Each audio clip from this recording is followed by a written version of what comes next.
to them, continue with, the aggression that we had in the first half, and then, try and build on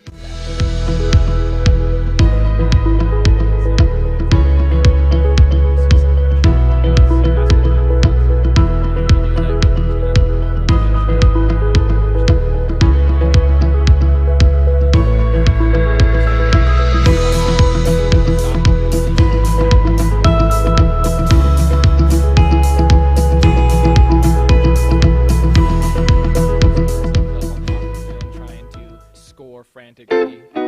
Support Project Prom and get the chance to win amazing prizes for the Project Prom raffle. There are 42 drawings with various prizes. You can win cash prizes, chamber bundles, beef bundles, and much more.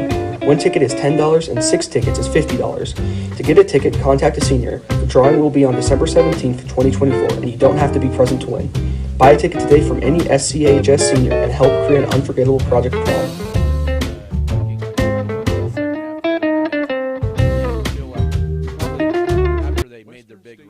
You guys kind of settled in and probably played the best quarter, a little bit over a quarter plus of defense that than you've had all season. And that's, the nice thing about it, too, is that we were able to still fight back when we did give up that 14-0 run, and we didn't just quit, We were able to hunker down and play some really good defense and give ourselves a shot to win that game. And that's very nice to see as a coach, that you're actually going to go ahead and fight and continue to work and try and get yourself back into it to win the game. Great Western Tire of Scott City is available for tire repair and replacement, oil changes, tire rotation, balancing, alignment, and bulk fuel delivery to keep your equipment going. They also offer 24-hour emergency service calls. Maybe Deckmart Furniture and Appliances. At Deckmart, they offer a variety of quality furniture, including sofas, recliners, lift chairs, dining sets, bars, bar stools, mattresses, and more. They carry GE and Speed Queen appliances and are happy to quickly service what they sell with a local repairman. Great Western Tire and Deckmart Furniture and Appliances. Small-time friendliness with big city service and quality. Scott City Eye Center has been a leading provider of optometry services and vision care products in the Scott City community since 1999. Our experienced eye doctors offer comprehensive vision examinations that our Scott City Optometry Office specializes in the diagnosis and treatment of a wide array of eye diseases, conditions, and problems. We use advanced diagnostic technology, and we are committed to improving the quality of life. Give yourself the gift of clear vision by scheduling an appointment with Dr. Joshua Gooden, OD, today. If you are in the market for a new or used vehicle, check out J&R Car and Truck Center of Scott City. J&R Car and Truck has a fully trained service and parts staff for repairs on most makes and models of vehicles.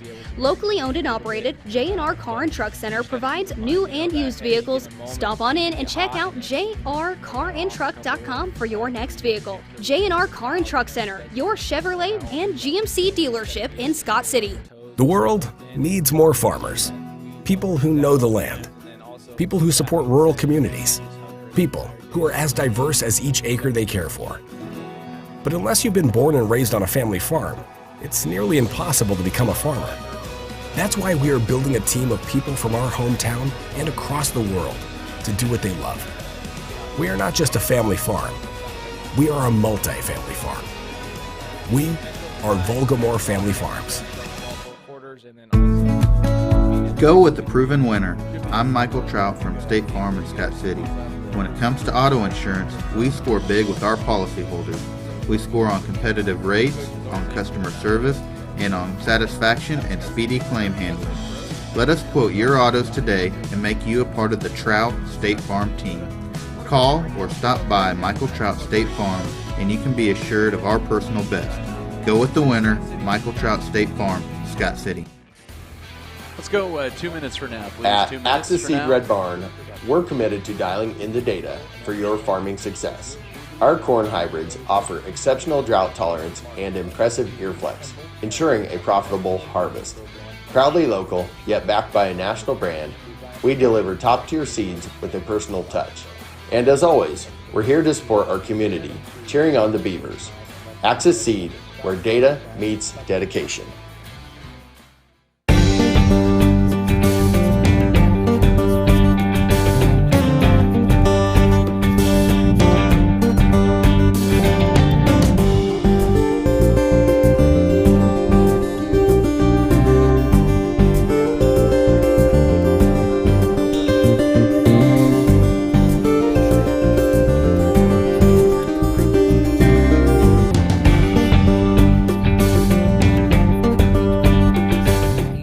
At American Implement, we believe that education and athletics play a crucial role in uplifting communities. Our commitment to supporting farmers aligns closely with the values of teamwork and resilience found in sports. By investing in local initiatives, we enhance individual lives and strengthen community bonds for a brighter future. American Implement, indebted to the past, committed to the future.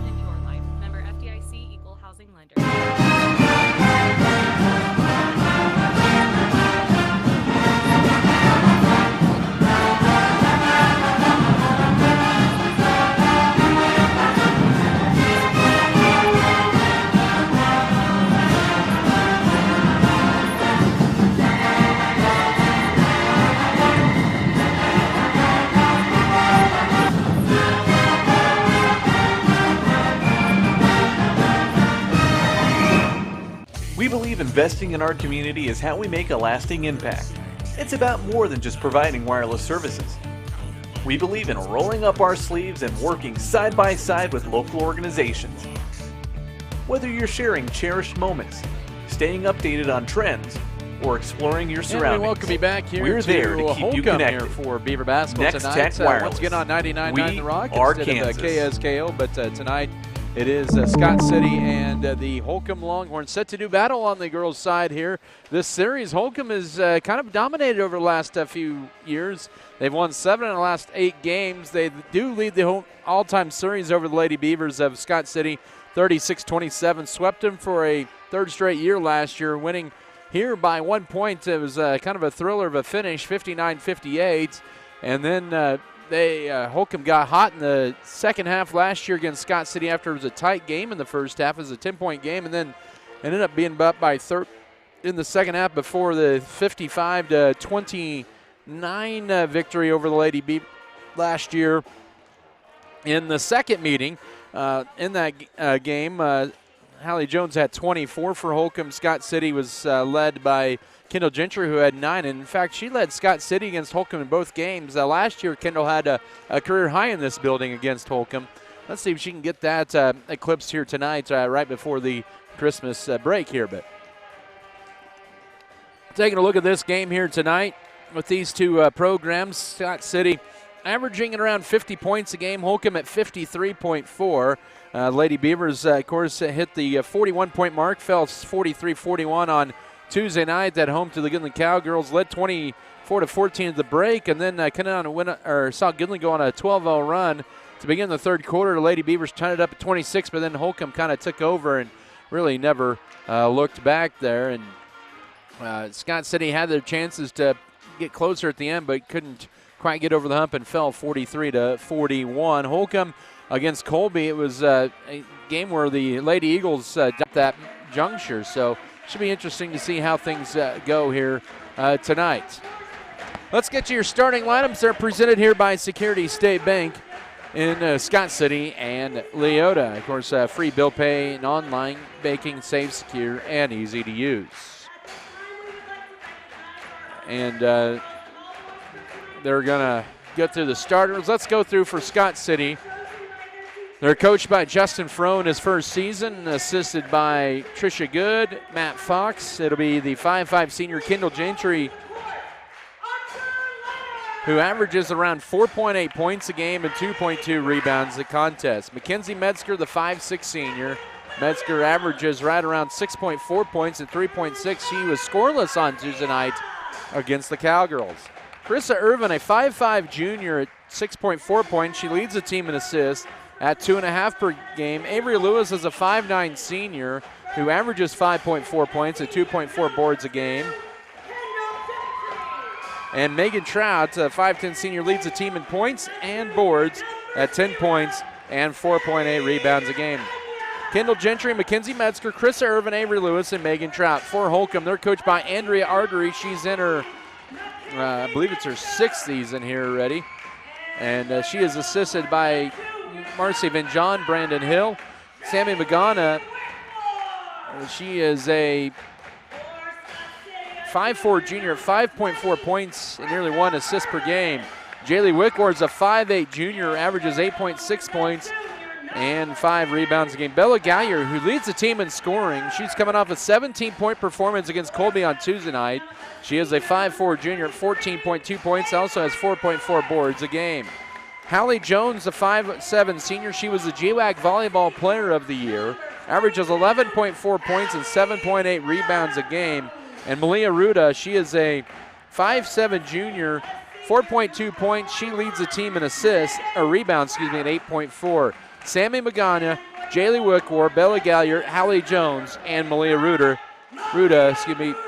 the starting 5 tonight for the Holcomb Lady Longhorns.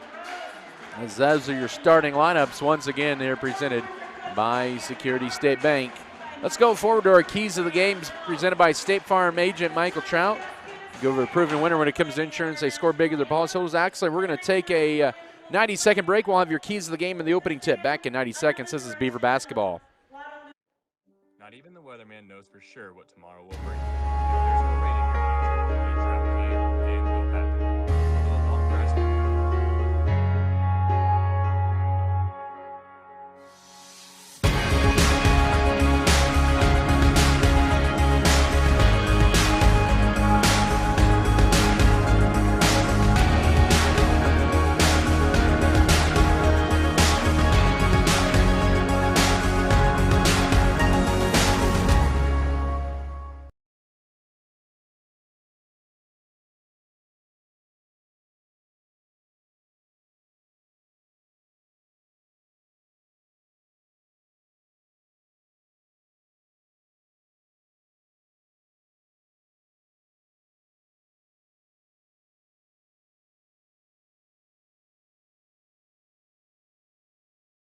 BBN is brought to you by American Implement, All-in-One Wash, B&H Paving, Fairleigh Feed Yard, Faroe Heating and Cooling, First National Bank, Great Western Tire and Deck Mart, HRC Feed Yards.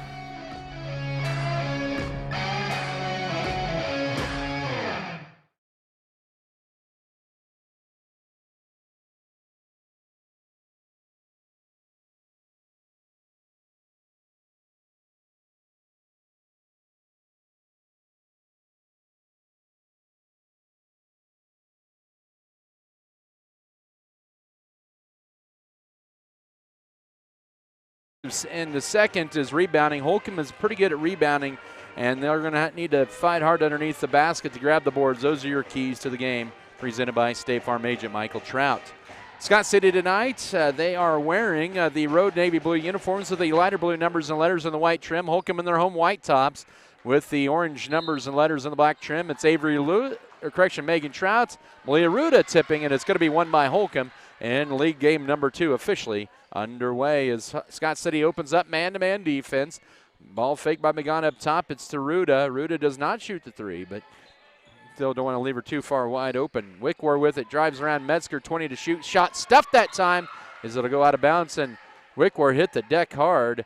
And 17 to shoot for Holcomb. As she gets up, she's okay. But good defense so far by the Lady Beavers here as Wickwar will get up and get underway. 7:41 to go first quarter. Holcomb looking to trigger it in. They'll get it up top right. Galliard does to Magana. Magana goes over left to Ruda. 10 to shoot for Holcomb. Holds it now up top to Hallie Jones. Guarded by Kendall Gentry with 8, with 7. Goes right with the pass to Magana. Magana with 5, with 4, with 3. 2 seconds. 1 second. The runner in the lane is going to be off to left. Rebound. Trout had it knocked out of her hands. That belonged to Scott City. So a good start that time by the Scott City defense. A block shot, and then getting Holcomb late into the shot clock. And they win that battle, and they'll get the basketball with their first possession. Finds Chris Irvin up high. Left side, it is Kendall Gentry. Ball fake. She'll drive to the foul line up top to Metzger. 15 to shoot. Wanted to launch a deep 3, but goes one dribble right side to Irvin. Down to 12 to shoot. Right corner to Kendall Gentry. Drives to her left, now guarded by Jones. Kicks it left side to Metzger and behind her, and that's Scott City's second possession and second turnover. The Beavers have done a good job getting off to good starts, but 2 turnovers here in 2 possessions to start here, and we're still scoreless here with 6.5 to go first quarter. Holcomb has attempted 3 shots. Scott City's yet to attempt a shot. Left side, it's to Wickward around the ring. Now inside, goes out high right to Galliard. Up top to Magana. Magana guarded by Chris Irvin. 1 dribble, uses it up. Now right side to Bella Galliard. Guarded by Gentry. Now up top. Here's a screen for Wickwar, and a 3 is good. Jaylee Wickwar with the 3 puts Holcomb on top 3-0. 6:05 to go first quarter as Lady Beavers trail here, trying to get it across, and it'll be Chris Irvin in the front court. Works around a trap. Kendall Gentry left side to Mackenzie Metzger. Looking for a cutter. Oh, couldn't find her. Avery Lewis turns down the 3. Now left side, Metzger will try to answer back, and she's a little strong on that one. Tipped and into the hands of Megan Trout for Scott City. Then gets it stripped over her hands. She tries to go up, and she's going to be fouled, and they're going to say 2 free throws for Trout with 5:42 to go here in the first quarter. Foul is on Jaylee Wickwar, her first. That's the ball game's first foul with 5:42 to work first period of play. Trout at the line. 53% as the team. Scott City 63%, and the Lady Beavers are on the board. Trout led the Scott City with 12 points on Tuesday nights. 3-1 Holcomb, 5:42 to go here in the opening stanza from Holcomb High School. Lady Beavers have not won here since 2021. Second free throw off the heel. Irvin couldn't quite get the rebound, and it's Wickwar who has it for Holcomb. Scott City goes 1 out of 2 at the line, trailed by 2 early first quarter, 5.5 to go. With it is Belly Galliard up top to Hallie Jones. They're working around left side to Wickwar. Entry feed to Ruda. Left lane line. Drives in. Shot up and good. Goes around Megan Trout. Ruda makes it 5-1. 5:20 to go first quarter, and Holcomb has hit their last 2 shots as they continue to apply a little pressure in the backcourt. Gentry brings it across with a few seconds to spare. Drives left sideline. Uses up her dribble. Bounce pass up top. Mackenzie Metzger right side to Irvin. She'll launch a 3. That is nothing but net. Irvin with her 6th triple of the year and pulls Scott City to within 1. 5 minutes to go first quarter at 5-4. Scott City 1 of 2 from the field, all from 3-point range. Hallie Jones up top driving right on Lewis, flips it back. Magana with an answer back 3. No. Rebound Kendall Gentry, her 2nd board already in the quarter, and Scott City wants to push it here, down 5-4, looking for the first lead. Gentry wanted to go coast to coast and deflected by Trout. Back to Gentry, entry feed into Trout. Driving left on Ruda, kicks it back out to Gentry. Got a whistle and a foul on Holcomb on the help defense on Trout. That'll be team foul number 2 with 4:36 to go here in the opening period. That'll be on Bella Galliard, her first, as the shot clock resets. 4:36 to go first quarter. It's Holcomb 5, Scott City 4. Now, lob it up top to Avery Lewis, does Mackenzie Metzger. Goes left now to Chris Irvin, who just switched home with 3 moments ago. Oh, there's a cutter. Here's Kendall Gentry. Back to Irvin, looking to drive in.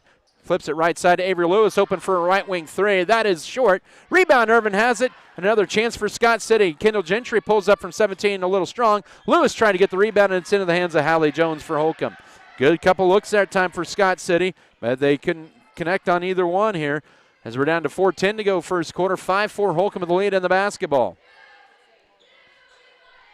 Scott City's rebounded well here in this first quarter, out rebounding Lady Horns 4-2.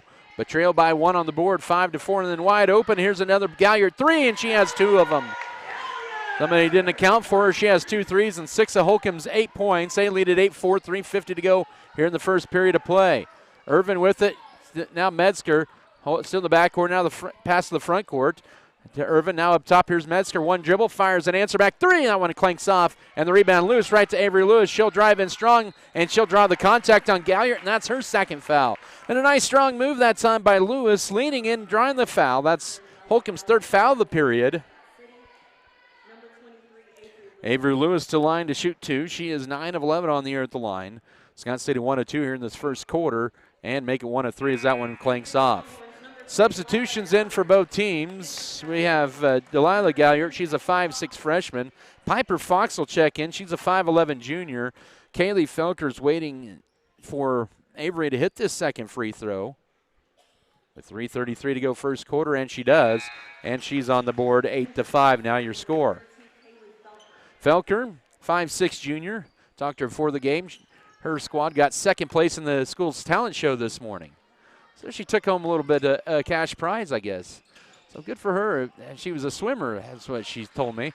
Right side here is Galliard for a 3. That's going to be Belly. Galliard! Oh, that's correction. Jaylee Wickwar, who hit her hit the three. That's actually her second three, and it's now 11-5. Holcomb is 3 of 5 from downtown in this first quarter as we approach 3 minutes to go here in the opening period. So they've hit their last 3 triples they've thrown up, and they have built up an 11-5 lead. They have 4 field goals. They are 4 of 7, make that 4 of 8 from the floor in the first quarter. Here's Fox, the left block. One dribble goes up strong, leaves it a little too strong through contact to the backside board to Jaylee Wickwar for Holcomb. They have a 6-point lead here with 2:48 to go first quarter. Holcomb with the ball up 11-5. Delilah Galliard. Oh, that's going to be a double dribble up top, and that'll be turnover number 1 on Holcomb. They're a team that averages around 12 turnovers a game. Scott City's committed a couple errors. They averaged 17 a game. They had 20 against Goodland on Tuesday night. Kaylee Felker into the front court up top to Kendall Gentry. It's been a fast-moving first quarter as we approach the 2.5-minute mark. And driving in is Irvin. Wanted to see somebody who's going to cut to the basket, but they didn't. Scott City resets, 18 to shoot. Goes left with the pass to Chris Irvin. A little late wanted to get into Fox, but quickly claps. And then here's Piper Fox wide open. May have gotten away a little bit of shove, but it worked. It's worth 2, and it's 11-7 with 2:11 to go first period. Scott City back to within 4. Holcomb has led it the entire way. Final 2 minutes of this opening period. Driving in, here's a floater in the paint. Bank shot, good. That's by Delilah Galliard, her first basket. Holcomb is starting to catch fire. They now lead 13-7, 1:50 to go first period of play.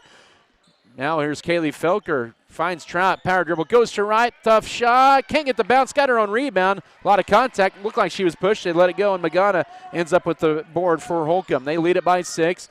1:35 to go first quarter at 13-7. Hallie Jones with the left corner launches a 3. Good. Holcomb has hit their last 5 shots from the floor, including 4 of those from 3-point range. They're up 16-7, 1:24 to go here in the first period. Kaylee Felker in the front court. Here's Piper Fox trying to get in a trap ball, deflected and out high. Still loose, and we're going to have a fight for it, but Scott City saves it. Now Chris Irvin drives the left side, takes it in, is cut off the left block. Now to Kendall Gentry. Gentry weaves her way around. She'll take it all the way, and her right hand and layup is good. She's on the board. 16-9, 1:04 to go first quarter. Scott City saves that possession. They get 2. Now driving in all the way. Here's a layup. No. Rebound. Piper Fox is put up by Delilah Galliard as Fox grabs her first board of the night. Scott City down 7 with the ball. 16-9, 48 seconds to go first quarter. Holcomb has hit 4 threes in this first period, and you don't want them to get hot from 3-point range. Gentry with another strong move. That one misses too strong. Rebound out high. Here's Fox. She'll take it left block. Almost walked with it. 34 seconds to go first quarter. About 3 seconds between game clock and shot clock and a whistle, and Scott City will commit turnover number 3. Back in is Avery Lewis and Mackenzie Metzger. Piper Fox, Chris Irvin exit. Also, Jalen Van Pelt, a 5'7 senior. She's just one of 2 seniors on this Holcomb squad. Hallie Jones is the other. As we get down to 25 seconds, shot clock off here in the first quarter. Jones double team. Now the ball still loose up top and out in the hands of Jaylee Wickwar. Wickwar looking to drive around Kaylee Felker, goes to her left, kind of hooked her. That's going to be a hook on. That's the right call. You could tell Wickwar was trying to hook Kaylee Felker, trying to get around her, and that is going to be Wickwar's second and the team's 4th. With 11.3 to go in the first quarter, Holcomb fans frustrated, and I can understand. Scott City is yet to be called for a foul, but the Beavers need to get a shot here with 5 seconds, with 4, with 3. Kaylee Felker underneath. Here's Avery Lewis, goes up, shot is blocked, and that's how the first quarter is going to end. Scott City will trail by 7 after 1 at 16-9. We'll come back in a minute for the second period of play. This is Scott City Beaver basketball.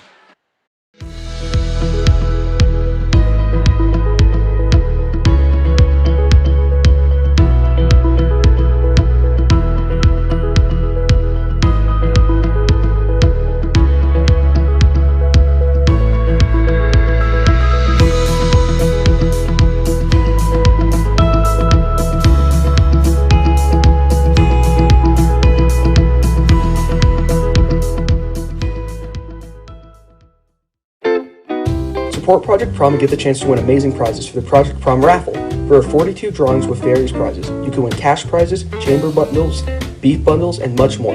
One ticket is $10 and 6 tickets is $50. To get a ticket, contact a senior. The drawing will be on December 17th, 2024, and you don't have to be present to win. Buy a ticket today from any SCHS senior and help create an unforgettable Project Prom.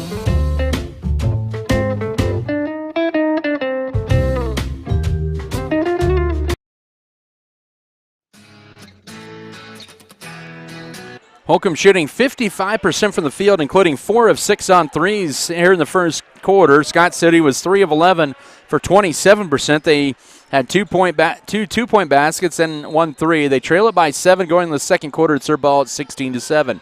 Glad to have you back here. We're once again on 99.9 The Rock tonight. We'll try to be back on Mix 94.5 after the Christmas break. Nice strong move by Kendall Gentry. Can't get the layup, but right backside is Avery Lewis, who puts it up high off the glass, and she has her first field goal with 3 points. Scott City's doing a good job on the boards as they have 4 in a row. They pulled it within 16-11, 7:40 to go first half. Lewis with 3, Chris Irvin with 3 for Scott City. Holcomb led by Jaylee Wickwer at 6. Now behind the fence underneath the basket is Delia Galliard. She has her first basket of the period, 4 for the half, 18-11, 7:24 to go. And here's Avery Lewis, her left corner 3, a little strong. Mackenzie Metzger crashes the boards, goes up, can't get it, and she'll head to the line to shoot 2. Scott City is out-rebounded to Holcomb 8-4 now in this first half. And Metzger will get a couple rebounds coming up here with 7:18 to go, second period of play. That foul once again on Malia Ruda, her first team foul on Holcomb in the second quarter. Metzger at the line. 2 of 2 and now 3 of 3. Her first points of the night pulls Scott City to within 18-12. Lady Beavers 3 of 5 the line. They have not committed a foul here in the first 8 minutes and 42 seconds of the game. And now it's 18-13. So Metzger on the board. Scott City now is 4 of 6 from the line. They pull back to within 5. Holcomb has led the entire way. Malia Ruda goes around Megan Trout and then hits a deck, throws it up, can't get it, and the rebound to Mackenzie Metzger. Metzger will bring it across, lead pass to Kendall Gentry. Now cutting Kaylee Felker, who lays it up and scores it. It's a 3-point game. Scott City on a 6-2 run here in the first minute plus of the second quarter. Assist Kendall Gentry. Felker on the board. It's 18-15. Here's a Jones 3. No, but the rebound to Galliard. She'll go up and she is fouled. It's on the floor. So that's the first miss and 5 3-point attempts for Holcomb. Mackenzie Metzger picks up Scott City's first foul of the ball game with 6:44 to go second quarter.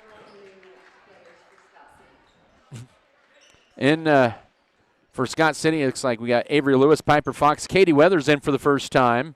Also Chris Irvin and Mackenzie Metzger in there. Weathers, a 5'8 sophomore. They'll inbound it in, fresh 35 for Holcomb. They have the 3-point lead. Scott City has trimmed a 9-point deficit down to 3. They're on the heels of an 8-2 run over the last 3 minutes. Up top, here's a Delilah Galliard 3, leaves it short. Rebound to Chris Irvin, and then she almost gets tied up. Here we go. Down the front court, it goes to Katie Weathers to the right wing. Now she'll just penetrate, lose the dribble. She was trying to drive in. Now we're going to get a whistle, or no whistle yet. We have bodies colliding. They're letting them play. They're going to say last touch by Scott City to be turnover number 4. So that ball ended up going from the lane where it got knocked loose all the way across half court onto Holcomb's end, and they forced Scott City into their 4th turnover. Holcomb has only committed 2 turnovers here with 6:18 to go first half. Lady Beavers down by 3. Holcomb with the ball at 18-15. Now Ruda up top. Goes to Magana, right wing. Here's a Galliard 3, and she hits it.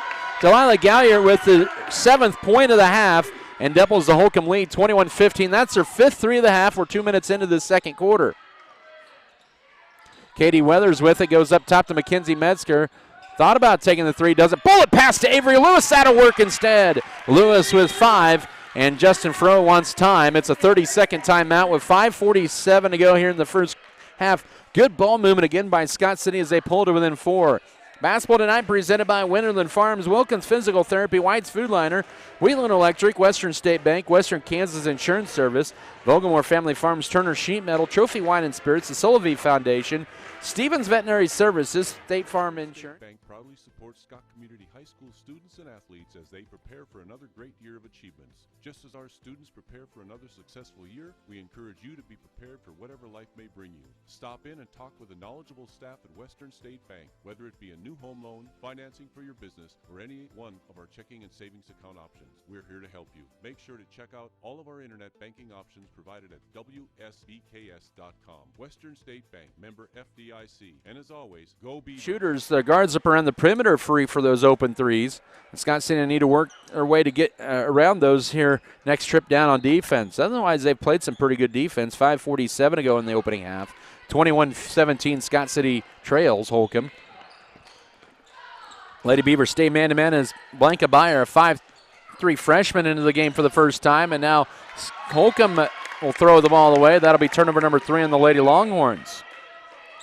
Scott City has gone on an 8-5 run. They've scored 10 in the last 15 points of the ball game, and they are to within 4. 5.5 to go first half. Metzger, the pass in the front court to Chris Irvin. Oh, it's behind Metzger. She's in the half-court circle, finds Irvin, now looking for a cutter. Up top to Katie Weathers between the rings, trying to lob it in, but can't. Couple dribbles. She's going to be called for a travel up top, and that affected. Picked up, saved into play, though, to Ruda. 10 to shoot for Holcomb, and Wickwar launches a 3, and she hits it! Wickwar with 3 threes and 9 points, 24-17, 4:45 to go first half. And Holcomb remains hot from downtown here in this first half. Up top with it is Chris Irvin. That's their 6th triple. That's 18 of their 24 points this half.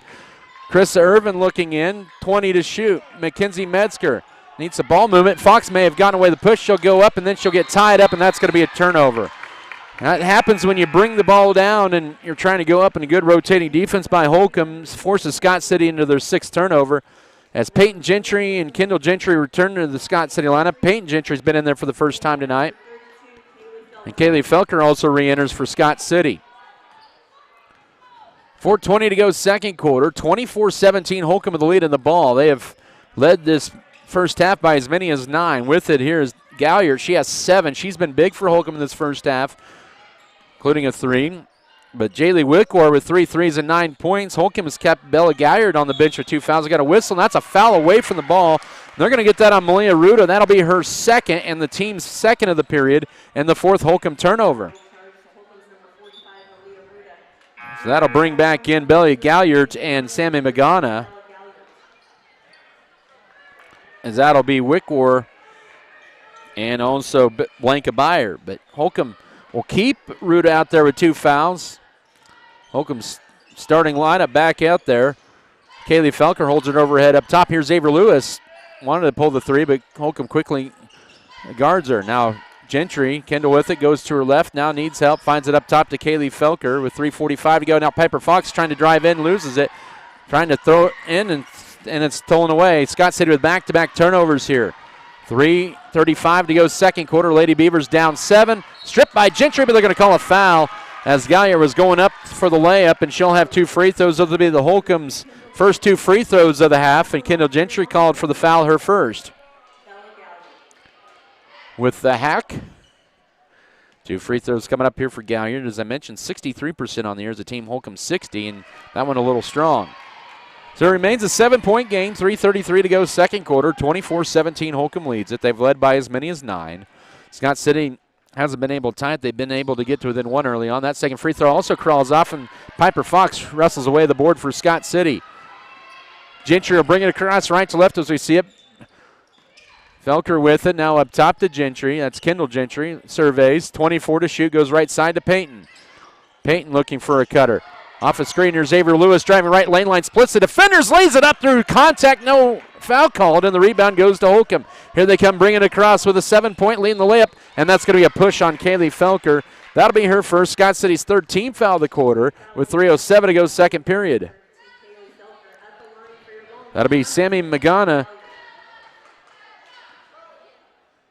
Correction, that's Galliard at the line for 2. First of 2 on the way is good. She hits that one, makes it 25-17 Holcomb. 3:07 to go. Megan Trout, Chris Irvin, and Kendall Gentry and Peyton Gentry exit for the Lady Beavers, who are down 8 here. But Holcomb hot from 3-point range in this first half. And the Longhorns are now 2 of 4 at the line and lead by 9, 26-17, matching their largest lead. They've scored the last 5 points of the ball game as we approach the 3-minute mark of the second quarter. Kaylee Felker into the front court, goes to Chris Irvin. Back to Felker left wing. Holcomb with 6 threes in this half. Nice cut. Piper Fox, power dribble goes up. Oh, that's going to be a hack on Hallie Jones. That's her first, team foul number 3. And 2 free throws coming up here for Fox. Her first trip to line. Scott City is 4 of 6 at the line in the first half. Holcomb 2 of 4. Both teams have 3 second quarter fouls. First to 2 on the way. Ott clanks off. And Piper Fox came in 75% at the line this year at 12 of 16. It remains a 9-point game.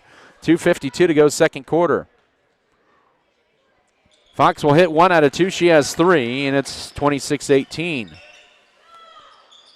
Lady Beavers haven't had a field goal here in the last 3 minutes. Here's Holcomb, but turnovers have been the issue. And then Magana left wide open for 3, leaves it short. Rebound, Ruda gets the offensive board for Holcomb, and then she'll throw it away through a lot of contact. They let it play through, and turnover number 5 on Holcomb. So they've let him play to a certain extent both sides here in this first half, as Holcomb is going to go to the three-quarters court press, stay man-to-man. It's 26-18 Holcomb, 2.5 to go second quarter. Avery Lewis, who's had a good first half with 5 points. Now up top, here's Piper Fox. Throws it right corner to Chris Irvin, trying to drive in. The right baseline spin move. Finds Piper Fox at the foul line. Oh, she traveled up. Boy, to add the insult to injury, she made the shot, and Scott City commits turnover number 8, and that was definitely an easy call right there for the official who had it straight down the line at the foul line. 2:15 to go first half. So the turnovers have been kind of Scott City's own worst enemy here in this first half, even more than the three-point shooting for Holcomb. The runner, no. That's last touch by Kaylee Felker. That was put up by Delilah Galliard. It's still going to remain Longhorn basketball with 34 to shoot, 2:07 to go second quarter. Yeah, the turnovers have come at some tough times for Scott City in this first half as they trail by 8, 26-18. And here's a 3 for Delilah Galliard. No, but backside rebound. Ruda backing her way in, puts it up too strong, tipped around, and here's Avery Lewis with it for Scott City. She'll take it into the front court. Up top to Kaylee Felker here as we're down to 1:51 to go second period. Irvin needs help, finds it up top here to, now they get in a trap through a double team. Splits the defenders, goes up, and they'll say the first of 2 free throws off the back iron, and no. She is a 30% free throw shooter. Kendall Gentry in to replace Kaylee Felker. Here with 1:35 to go second quarter. Another free throw here for the 5'7" junior. Holcomb 2 of 5 at the line in the first half, and they have an 8-point lead, and it'll stay that way. Gentry will grab the rebound, and she's on the run. Her third and board. Now Lewis, the ball is going to be kicked as she tried to get a bounce pass over. It's on the backside to Irvin there, but it'll be Scott City ball, 1:31 to go first half. Good job by Gentry to try to push the pace there. Lady Beavers down by 8. Lewis inbounded in. They do reset the shot clock into Trout. Goes to her right and puts the runner over Malia Ruda for 2. She has 3. 26-20. Scott City back to within 6. 1:24 to go first half. Lady Beavers back to within a half a dozen here late second quarter. Holcomb with the ball in the half-court circle with the dribble. Now outside of that is Belly Galliard. Now Hallie Jones launches a left wing 3. Holcomb 7-3 of the half and lead back up to 9. Final minute of this first half, 29-20, and Scott City's going to throw the ball away for the 9th time. And Mackenzie Metzger will check in for Fox here with 1:01 to go second quarter. 29-20. Man, it seems like Scott City gets a little bit of momentum. Holcomb just answers with a 3. They have 7 threes in the first half. And it's 29-21. 50 seconds to go second quarter. Scott City's only hit 1 free throw, or 1 three-pointer. Ruda, she did travel with it. I was going to say she got away with the walk, but they end up calling the turnover number 6 on Holcomb with 47.4 to go first half. Scott City to bring it across down 9. Now Gentry needs help. She finds Chris Irvin now. Trout to the foul line. Gentry with it. Goes right side over to Mackenzie Metzger. 35 first half seconds remain. Avery Lewis up top. She may have gotten away shuffling the feet. Now Irvin drives in. Here's Lewis. Oh, she loses it out of bounds. And Scott City with turnover number 10. Turnovers have been their own worst enemy here in this first half. Down by 9. Shot clock off. Holcomb can go for the final shot of the period. 29-20. Left side with it, Delilah Galliard. Up top now to Bella Galliard. The sisters there. 15 seconds to go as Bella Galliard pulls it back out. 13, 12, 11. Gentry guards her. Scott City doesn't have any fouls to give, and then Stott wanted to pop the 3, but no, here's Ruda with it. left side, and then wide open. Here's Magana for three, and she hits it. Holcomb with another three, and they lead 32-20 at halftime. And the Holcomb three-point show has been big here in the first half. Holcomb will take a 12-point lead in the locker room. They outscore Scott City 16-11. Small-time friendliness with big city service and quality.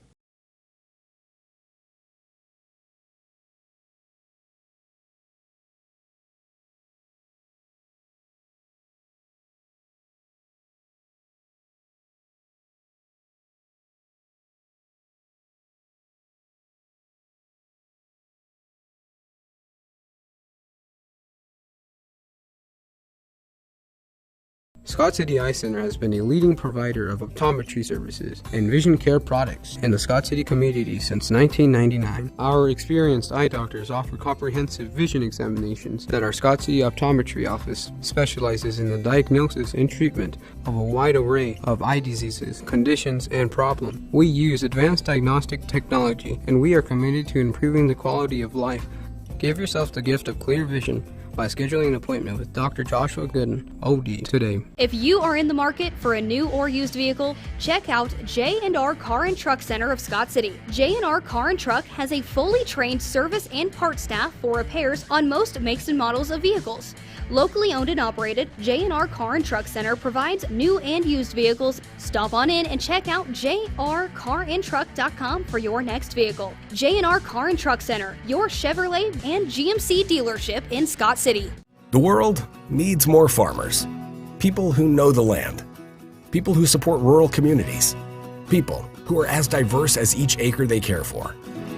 But unless you've been born and raised on a family farm, it's nearly impossible to become a farmer.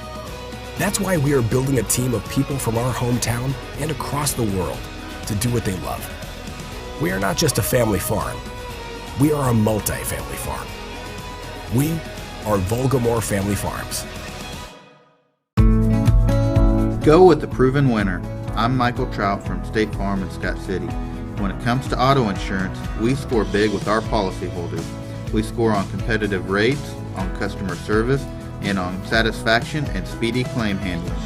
Let us quote your autos today and make you a part of the Trout State Farm team. Call or stop by Michael Trout State Farm and you can be assured of our personal best. Go with the winner, Michael Trout State Farm, Scott City. At Axis Seed Red Barn, we're committed to dialing in the data for your farming success. Our corn hybrids offer exceptional drought tolerance and impressive ear flex, ensuring a profitable harvest. Proudly local, yet backed by a national brand, we deliver top-tier seeds with a personal touch. And as always, we're here to support our community, cheering on the Beavers. Axis Seed, where data meets dedication. As Holcomb first half, and they could hardly miss from downtown. They lead it to 32-20 over Scott City, and that's their largest lead of the half a dozen. They outscored Scott City 16-11 in that second quarter, but the Lady Beavers have a lot of work to do, down a dozen at the break. But 10 turnovers will do it for Scott City. They've had some costly turnovers, and they've had some chances to get in the game a little bit. They got it to within 4 at about the 5:48 mark of the first half, and then Holcomb went on a 5 run.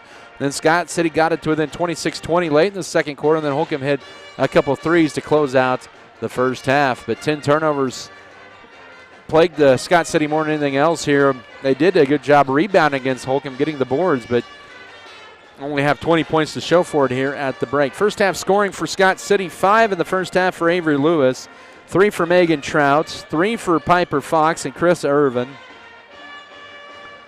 And then you have Kendall Gentry, Mackenzie Metzger, and Kaylee Felker, each with 2 in the first half. Scott City, as I mentioned, with 10 turnovers, they did not pick up a steal in that first half. They had 7 defensive rebounds, 5 offensive boards, and 12 first half rebounds. For the Holcomb Longhorns, they were led.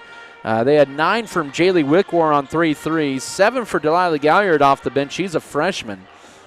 6 for Hallie Jones on a couple of threes. Sammy Magana hit that three-pointer to close out the first half for Holcomb. And then also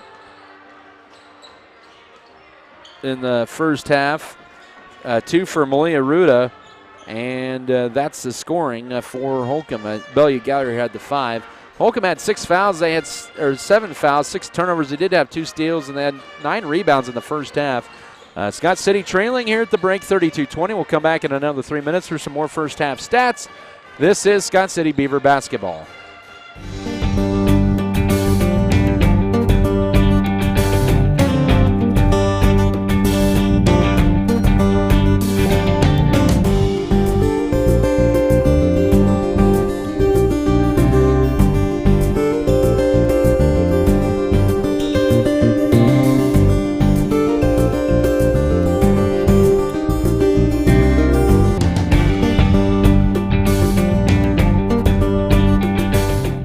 At American Implement, we believe that education and athletics play a crucial role in uplifting communities. Our commitment to supporting farmers aligns closely with the values of teamwork and resilience found in sports.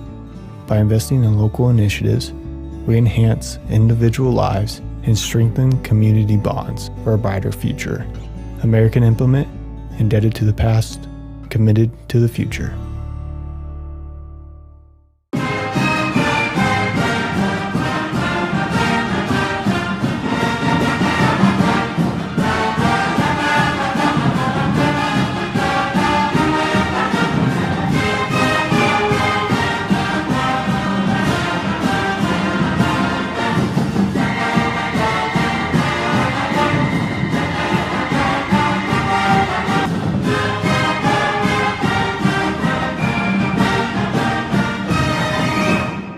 We believe investing in our community is how we make a lasting impact. It's about more than just providing wireless services. We believe in rolling up our sleeves and working side by side with local organizations. Whether you're sharing cherished moments, staying updated on trends, or exploring your surroundings, we're there to keep you connected. Next Tech Wireless. We are Kansas.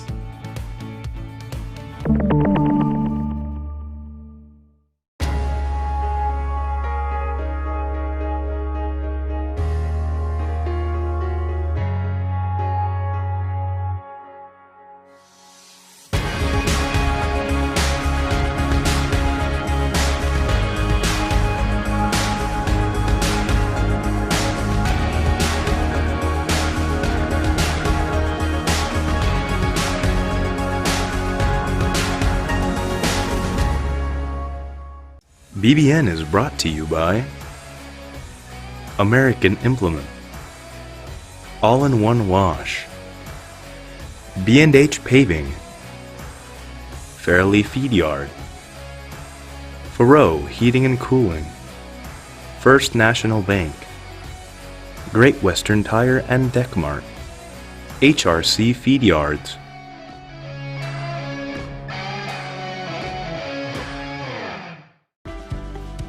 Faroe Heating and Cooling of Scott City is a proud sponsor of Beaver activities.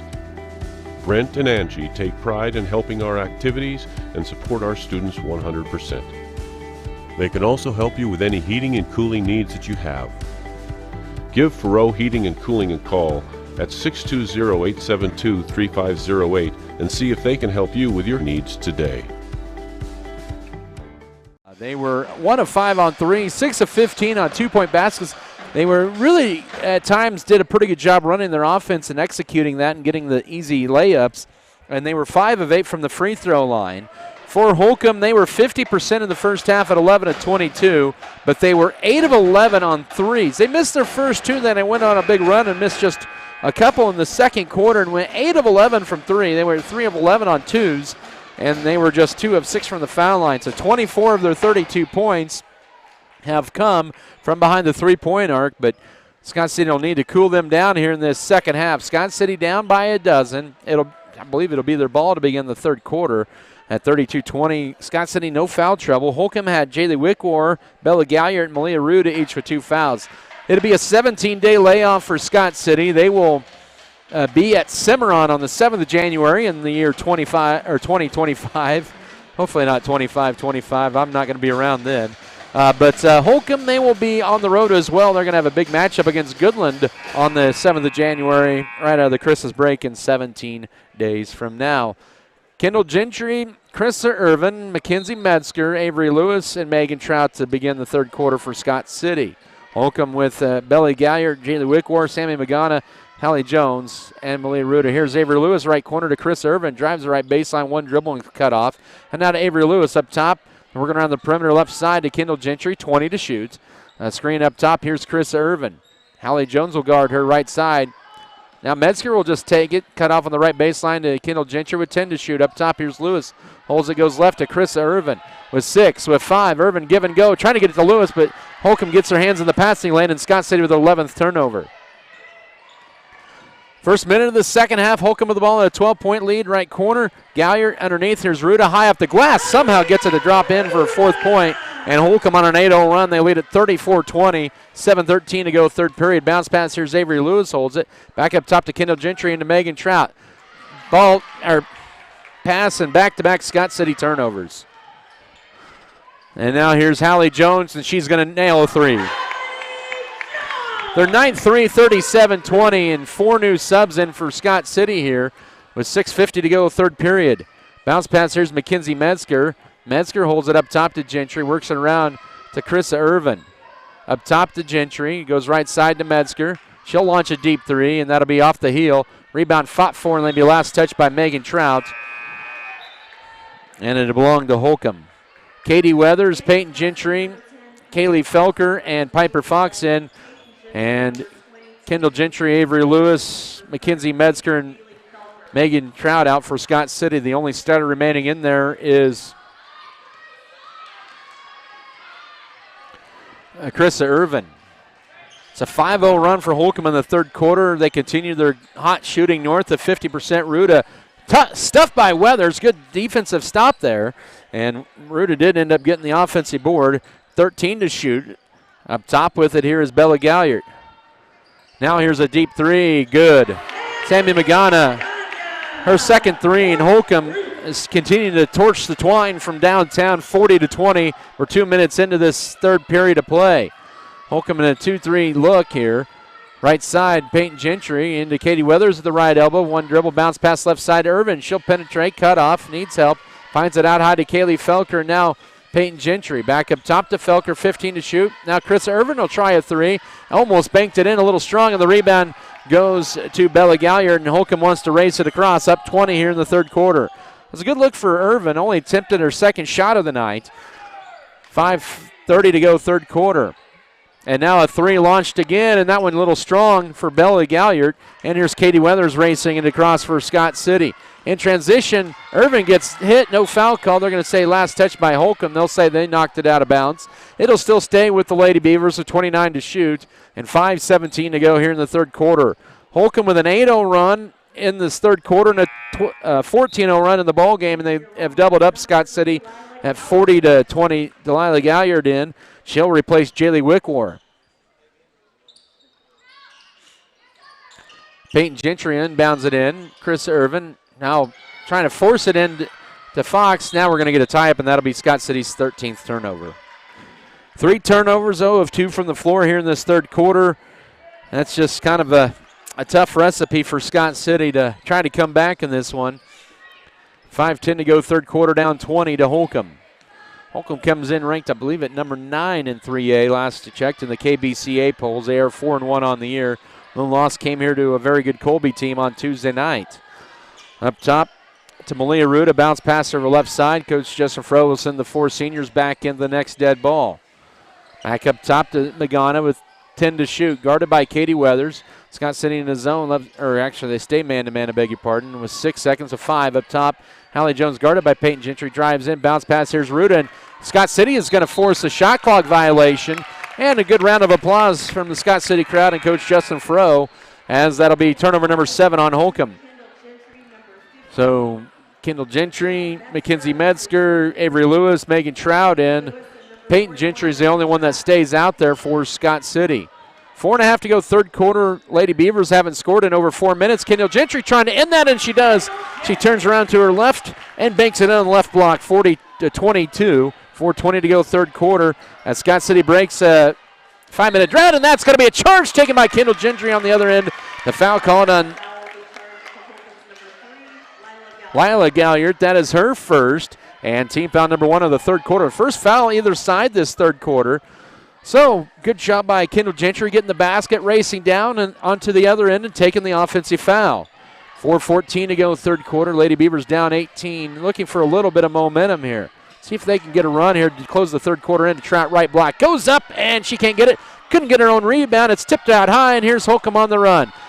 Holcomb with 2-on-1 numbers, and now Galliard lost the dribble. That's Bella Galliard. Now with it is Hallie Jones. Goes around Peyton Gentry, and she has now 11. 42-22, 3:48 to go third quarter. As Holcomb answers back there. Right side here's Avery Lewis. 3:40 to go third quarter. One dribble now to Mackenzie Metzger. Guarded by Jones now up top. Scott City seeing Holcomb in a little bit of a zone defense. Now cutting here's Kendall Gentry up top to Metzger. Fumbles it. She wanted to shoot the three, but Peyton Gentry will fire the three, and she'll splash home her first three of the year. 42-25, 3:22 to go third quarter. That is Scott City's second three of the night. Holcomb on the other side, they have 10 threes. And driving in, and that'll be a foul on Kendall Gentry. That'll be her second. Team foul number 1 of the third quarter on Scott City with 3:13 to go third quarter. Holcomb to bring in Jaylee Wilkworth. She'll replace Sammy Magana. 42-25, Holcomb up by 17. They scored the first 8 points of the fourth quarter, and Scott City hasn't been able to recover here. 3:13 to go third quarter. That was part of a 14-0 run and about a 3-minute stretch for Holcomb, and they're going to have an unforced error. Oh, they're going to say last touch by Scott City, excuse me. I didn't see it, but the official had a better view than I did. 4 seconds come off the shot clock. 3:08 to go third quarter. Up top, it'll go to Jaylee Wickwar. She'll be guarded by Mackenzie Metzger. Right with the pass out high to Hallie Jones. Looking for a cutter. She tries to drive in. That was more of a slip than it was a foul on Peyton Gentry, but Peyton will be charged with her first. Team foul number 2. That official who just made the call, I've seen him do JUCO women's basketball. Imagine, I think he's from the region because he does quite a few of the Garden City Community College women's games. Right side, Delilah Galliard with it. 2:55 to work third quarter. Right side in the corner to Belly Galliard. Galliard guarded by Avery Lewis. Back up top, it'll go to Malia Ruda. Ruda holds it, bounce pass over high right to Delilah Galliard. Galliard now finds a cutting Jones, a little too high for her, but she's able to reel it in. She'll put up the tough shot. No good defense by Scott City as they strip it out of her hands and in the hands of Kendall Gentry from Peyton. Here comes Scott City racing across with Mackenzie Metzger. She'll drive, pull up for the mid-range jumper, short. Rebound. As Peyton Gentry crashes the boards, tie-up keeps it with Scott City. Metzger couldn't get the shot to go, but good job of coming out of nowhere by Peyton Gentry to tie it up and keep the possession in favor of Scott City. Trout, here's Kendall Gentry, right corner to Peyton Gentry. Sisters working together on the right side there. And trying to get it into Megan Trout, and they're going to get a foul on Malia Ruda, the push. That'll be her third foul. Team foul number 2 of the second quarter with 2:20 to go third period. Scott City down 17, still trying to fight here. If you can get it to 10-12, you still got a fighting chance in this fourth quarter. Here's Megan Trout, left baseline short. Rebound, Peyton Gentry couldn't quite get it. Hallie Jones kind of brushed her away for that board. 2:10 to go third period. Now Hallie Jones will drive and gets it stripped. It's Lewis picked up by Kendall Gentry. Holcomb now with 9 turnovers. Lady Beavers couldn't quite run with it, but that's Scott City's first steal of the night. Peyton Gentry's going to go coast to coast. Leaves the runner too strong, and the rebound goes to Bella Galliard. Can't fault that shot. That was a good look there from the sophomore. Now on the other end, Holcomb gets the runner to go with Galliard. She has 7. That's Bella Galliard. 44-25, 1:46 to go third quarter, and that's a tough 4-point swing for the Lady Beavers that didn't favor them. Now Mackenzie Metzger will try a straightaway triple, rims out. Hallie Jones with the board for Holcomb. Final 90 seconds of this third period. Holcomb with a 19-point lead in the ball. They led by 12 at the break. That 8-0 run to begin the third quarter kind of put this game away. Here's Wickwar for a 3, and she hits another one. She has 10 points and 2 threes. It's 47-25, 1:16 to go in the third period. Kendall Gentry races through. She'll take it coast to coast, lays it up through some contact, and gets her 6th point. 47-27, 1:05 to go here in the third quarter. So some good things from some of the Lady Beavers here in the third quarter. Some energy here, but they've fallen behind quite a bit here. Now bounce pass to Hallie Jones, who has to track it down, 20 to shoot. Right side, it goes to Wickwar. Wickwar cut off, now up top to Malia Ruda. Ruda almost stripped. Oh, that's a reach and foul on Trout. That's kind of a tough play up top. And team foul number 2 on Scott City in this quarter. As in for Holcomb, Sammy Magana and also Emma Hill, a 5'7" freshman. Hill in for the first time. Piper Fox, Kaylee Felker in. Peyton Gentry, Mackenzie Metzger will exit for the Lady Beavers. Holcomb with the ball up 20, 40 seconds to go third quarter. It's been a 15-7 Holcomb run in this third quarter. Bounce pass goes out high to Magana left side. She'll try to go around Kaylee Felker, but can't. Now up top, driving in with 30 seconds, getting it stripped. That goes out. Oh, that almost looked like it went off of her leg, but the official couldn't see that. And it still stays Holcomb basketball with 20 to shoot. Bounce pass now up top. Here's a Wickwar 3. That one's short, but they get the long rebound and stripped and stolen away. Here's Kendall Gentry, the theft, and she'll keep the dribble here. 20 seconds. Here's Megan Trout, power dribble. Tried to split the defender. She gets hacked, and it'll be a foul on the floor with 16 seconds. And team foul number 3 on Holcomb here in the third period. The foul will be charged to Bella Galliard, her third. Holcomb now with 9 turnovers on the night as Bella Galliard exits. Shot clock off. Piper Fox loses it, and Scott City turns it all over for the 14th time. 10 seconds to go third quarter. Now Magana loses it. Here's Kendall Gentry back with it. Lead pass. Here's Piper Fox. She'll take it all the way right side and leaves it short. That was Galliard who slowed her down, and that's the end of your third quarter. That kind of summarizes the night for Scott City. They're down by 20 going in the fourth quarter at 47-27. We'll come back in 1 minute for the final period. This is Scott City basketball. They said this place was too isolated to call home. They said it was too remote to build a community. And then one day, a farmer strung a copper wire from one fence post to another and changed everything. We didn't build the communities of Southwest Kansas. No, we just brought them together.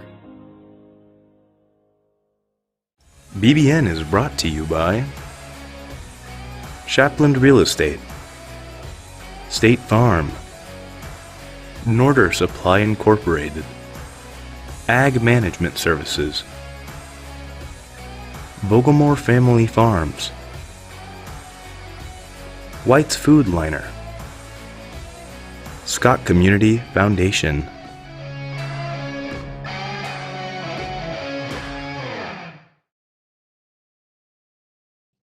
KWKR 99.9 Leota Garden City, KMML 92.9 Cimarron, powered by Leaper Transmission in Garden City. It's cheaper to keep her, so take her to Leaper. The Rock. Fourth quarter set to begin. It's Holcomb ball with a 20-point lead as they bring in Blanca Bayer in. Sammy Magana now. Here's Hallie Jones. Flips it up top to Malia Ruda. She got away with the walk, and now here's Bayer with it. Left side, Wickwar. Holcomb has hit 11 threes. They lead at 47-27 and a 3. No, but a whistle and a pushing foul underneath. That'll be on Scott City with 7:43 to go. They'll get Piper Fox of the foul. That's their first. Team foul number 1 of the fourth quarter. Scott City led. Kendall Gentry with 6. Avery Lewis with 5. Inbound out high to Bayer. And then now to Ruda, guarded by Trout. She'll drive around Trout, and the whistle, that'll be they're going to say she used the elbow. Okay. That'll be Ruda's 4th foul here with 7:35 to go. An interesting call, I'll be honest. But Scott City will take it, and that'll be turnover number 1 in the fourth quarter and foul number 1 on Holcomb in the quarter. They have 11 turnovers for the game. Holcomb is led by Hallie Jones with 11, Bella Galliard with 10. Here's Piper Fox, takes it strong on the right side. She has 5. That's where Scott City's at their strength there. And they kind of been shy from that here at times here tonight. 47-29, 7:15 to go here in the ball game. They haven't been to the foul line either this half as the ball deflected out high to Wickwar. And then they're going to get a foul on Piper Fox. She gets the foul call on her. That'll be her second, all in this fourth quarter. Team foul number 2 on Scott City. A new 35 with 7:10 to go. Beavers down 18, but fighting 47-29. They do have the last 4 points of the ball game.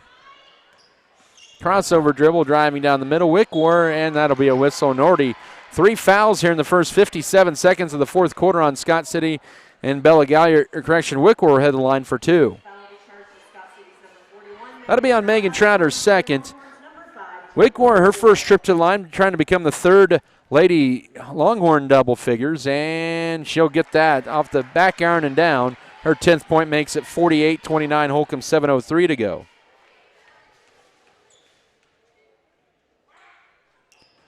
No good on the second. Holcomb now 3 of 8 from the line as Fox grabs the board. Scott City has not been in the line since the first half. They're 5 of 8. Kendall Gentry, Kaylee Felker now with it. Back to Gentry. Trout is trying to post up, and she can't handle it, and it's turnover number 15. Here's Holcomb with the ball in a 19-point lead. Early fourth quarter, a little stop and go by Hallie Jones, and then Magana fires up a 3. No. Scott City can't get to it. It's a little 5'3" freshman Byer who grabs the board. Back up top to Hallie Jones. They'll reset with 6.5 to go in a 19-point Holcomb lead. Hallie Jones backs her way on Lewis, kicks it up top, and here's Becca Byer for 3. Good.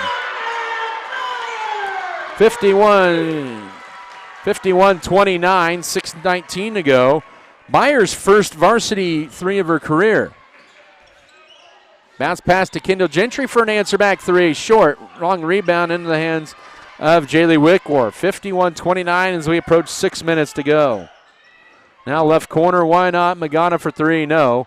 And Holcomb's going to have an easy backside board into the hands of Malia Ruda, who is out there 4 fouls, and then a push for Megan Trout. That'll be her 3rd. And that's Scott City's final foul to give of the night with 5:55 to go.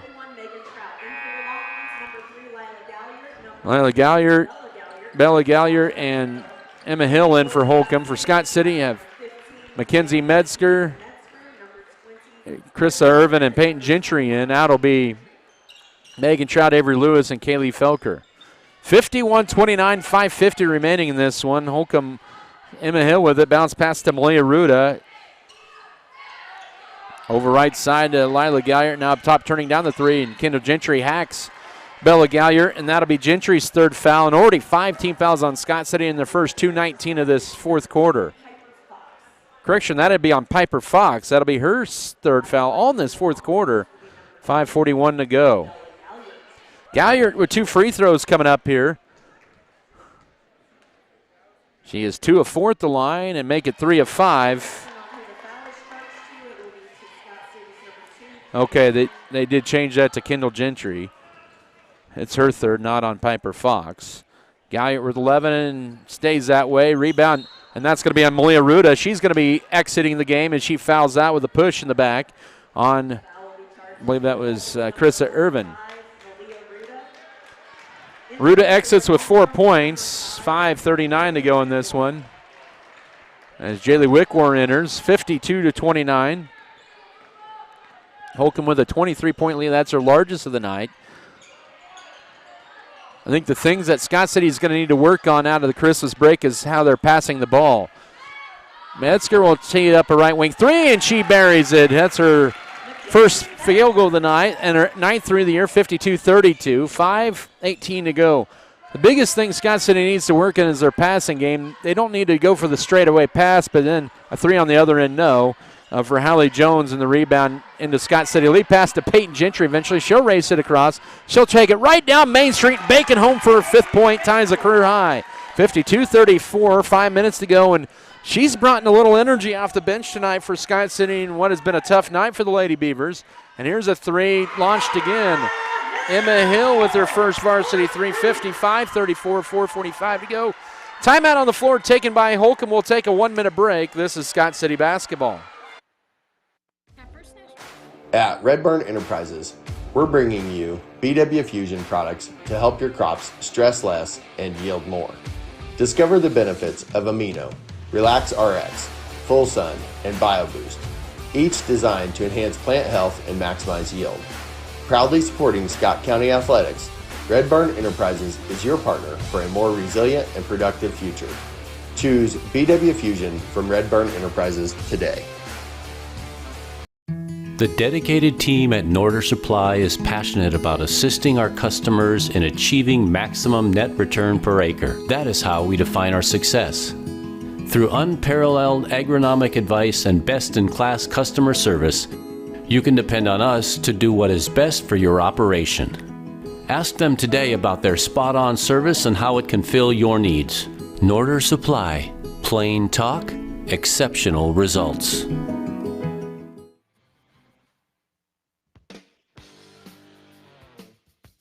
Holcomb has hit now 13 threes here tonight, and they lead at 55-34, 4:40 to go. Kendall Gentry will launch at three. A little strong, long rebound into the hands of Lila Gallier for Holcomb as they race it across. Out high, they're going to go for their 14th three, and Wickworth short on that one. Peyton Gentry can get it tipped, and here's a layup off the glass. No for Delilah Gallier, and a fight for it underneath, and that'll be a whistle and a travel on Holcomb, and that'll be their 12th turnover of the night.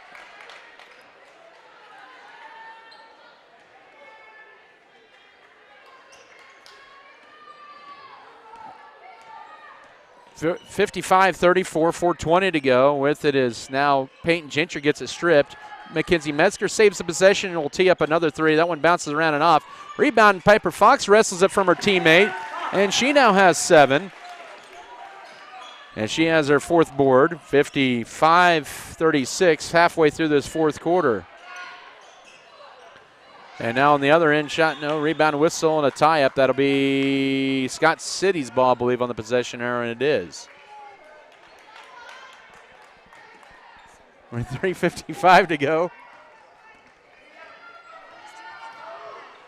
Now left side with it as Piper Fox gets it knocked away, and 16th Scott City turnover in transition. Stripped by Kendall Gentry, and we're going to get another tie-up, and it's still going to be Holcomb ball on the possession arrow with 30 to shoot. Megan Trout, Avery Lewis enter, Piper Fox, and Chris Irvin exit with 3:42 to go. She can't check in. They tried to send Ruda back in, but she has 5 fouls. You could try, but you can't. Shot. Oh, man. Coach Justin Furrow, I'm kind of with him on that call. That was not a block or foul on Trout, but the official says otherwise. That's her 4th foul. 3:41 to go. And Jaylee Wickwar, who's 1 of 2 at the line, has 10 points. Free throw is good. And make it 11 for her in a 20-point game, 56-36, with 3:41 to go. It's going to be a tough loss for Scott City. They'll have 17 days to get ready for Cimarron. And second free throw off the back iron, and no, ripped around, tipped around, and we're going to get ripped away by Metzger. They let that one go, and surprised that wasn't a jump ball called. Metzger goes up, and she's fouled, and a little bit of a makeup call. She'll get 2 free throws as they'll get the foul on Lila Galliard. Her second, team's 3rd of the 4th quarter with 3:33 to go. Metzger heads back to the line. She does have 5 points tonight. Nobody in double figures for Lady Beavers, and Metzger a little strong in that one. These are the first free throws for Scott City this entire second half, as they are now 5 of 9 at the line. Sammy Magana in. She'll replace Jaylee Wickwar. With 3:33 to go, 56-36 Holcomb. Most points, second most points given up by Scott City this year. That free throw will drop in. And Metzger with now 6, 56-37. 3.5 to go. Hallie Jones leaving Magana wide open for 3. Short rebound, Hallie Jones gets, they're going to say foul, not a tie-up. They're going to get Peyton Gentry with a foul, her second. Scott City's been whistled for 7 fouls in this 4th quarter after only been whistled for 7 fouls for the first 3 quarters combined. Hallie Jones with 2 free throws, short on the first. She is a 77% free throw shooter. Holcomb now shooting free throws 7 and 8 of this 4th quarter. They are now 3 of 7 in the 4th quarter. And now 4 of 8. They are 7 of 14 for the night and lead it now 57-37, 3:19 to go. Bounce pass, here's Mackenzie Metzger. Throws it into Avery Lewis and drives to her left. Her layup is good. Nice strong move for Lewis. 57-39, 3:08 to go. Scott City needs more of that driving here down the stretch here in the last 14 games of the season. In transition, the shot, no. Megan Trout hit the deck, and then we're going to get a tie, but it'll be Holcomb ball, I believe, on the possession arrow. Nope, correction, Scott City ball. Good hustle by the Lady Beavers there with 2:57 to go. So things to work on for in they'll have the 1 week moratorium next week, but some things to work on. They'll need to work on kind of the faking the pass and then executing the pass. Here's Avery Lewis, too strong from just inside the foul line. Megan Trout hustles for the board, try to get out of Mackenzie Metzger, but good play by Magana with a steal and another Scott City turnover, their 17th of the night, with 2:38 to go. Nobody in double figures for Scott City, but they do have 2 players with 7, 2 players with 6. 57-39 with 2:25 to go in the lunch at 3. No, rebound, Megan Trout. Nice hustle for the board. And then she gets it stripped out of bounds, and it'll belong to the Lady Beavers. Jalen Van Pelt and Jaylee Wickwar return to the Holcomb lineup. There's been some good things tonight for Scott City they've done here. They've at times penetrated pretty well into the paint. They did work a couple of good offensive sets in the first half. Haven't seen a lot of that here in the second, but here's 2 minutes ago, a lot of that Holcomb forcing some turnovers. Up top, and the pass is thrown away, an 18th turnover. Layup, foul by, oh man. They let that go. Layup was no good for Galliard. No foul call. Holcomb will keep possession with 1:57 to go. Metzger had it, but she had 1 foot well out of bounds and 1 foot inbounds. And then Peyton Gentry tries to go tie up Bella Galliard, and they're going to get it, or they're going to get Galliard with an offensive foul. And that is her 4th here with 1:51 to go. Lila Galliard in for Bella, excuse me. Minute 51 to go. Holcomb's going to go to 5-1 on the year and 1-1 in conference play. Scott City's going to be 0-2 in the league and 2-4 overall after tonight. In the Trout, good position, goes up and scores a good ball movement. Trout has been held to 5 points, 57-41, 1:38 to go. Good ball movement on that possession. Holcomb with the basketball. Galliard. We're going to drive, stripped, and here's Kendall Gentry with a steal. 15th, make that 14th Holcomb turnover. The layup for Gentry, no, but a foul. That'll be on Lila Galliard, her 3rd, with 1:24 to go. And that's their final foul to give of the night. Kendall first trip to line. She's 10 of 15 on the year at the line. Lady Beavers tonight, 6 of 10. Kendall with 6 tonight and make it 7. 57-42, 1:24 to go. They have outscored Holcomb 15-10 in this 4th quarter and make it 16-10. And the Lady Beavers are actually on a 6-0 run. Chris Irvin enters, Avery Lewis exits. 8 points for Kendall Gentry. She's now the team high in points. Final 80 seconds of this one. Hallie Jones with it. Now a nice cut right lane. Wickwar out high right. And looking to drive in is Jalen Van Pelt, and then ripped away by Scott City, and there's Holcomb's 15th turnover. Lead pass, Kendall Gentry trying to get it to Chris Irvin and throws it away. Turnover number 19, and now here's Magana, uncontested layup, and she will get it to make it 59-41.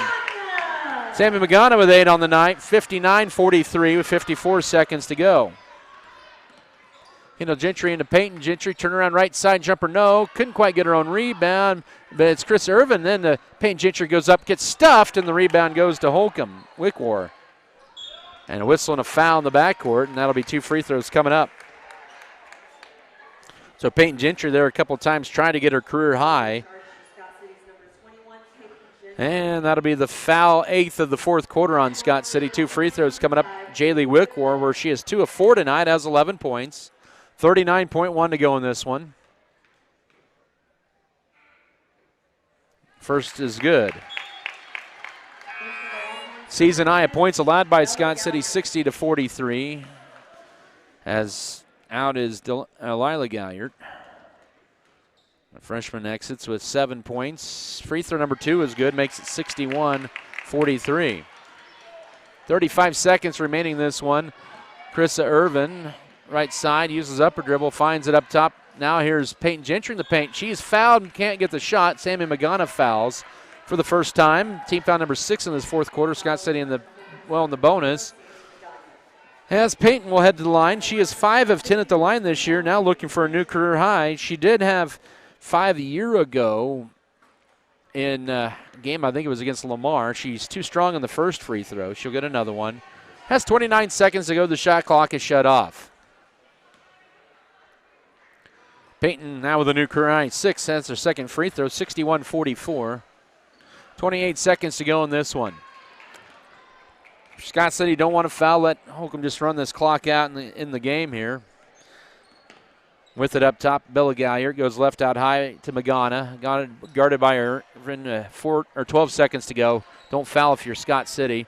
Up top now to Jaylee Wickwar, and now out high right it'll go. And Bella Galliard will hold this one, and clock will expire. Holcomb behind 13 threes tonight. Defeats Scott City 61-44. Holcomb now 5-1 on the year. They're 1-1 in the Great West Activity Conference. Scott City drops to 2-4 on the year as they are now 0-2 in league play. We'll begin our post-game coverage after this 3-minute break. This is Scott City Beaver basketball. First National Bank of Scott City. One of the few places left that you could call today and speak with a person and be greeted at the door with a friendly face. Come see us at First National Bank, where you will feel at home. Let us help you with your banking needs, whether it be setting up a checking account, savings account, CD, or getting a loan for that new vehicle or home you have been dreaming about. Member FDIC, an equal housing lender. Red Barn Enterprises is proud to offer Meristem crop performance products, including Upshift C and Revline hopper throttle. These innovative products help reduce fertilizer waste and boost your crop's performance, ensuring healthier plants and better yields. Committed to our community, we proudly support Scott County Athletics. Choose Red Barn Enterprises and Meristem crop performance products to enhance your farm's efficiency.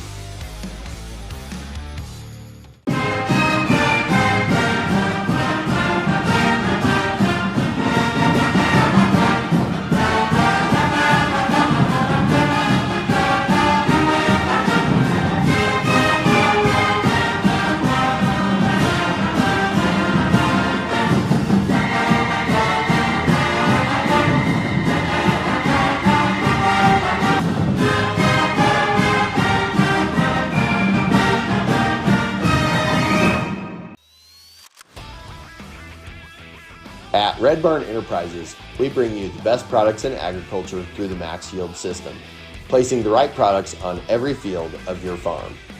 Use Axis Seed, BW Fusion, Meristem Crop Performance, and Pivot Bio to enhance your crop's resilience and productivity today. Trust Red Barn Enterprises for all your crop needs, and join us in cheering on the Beavers.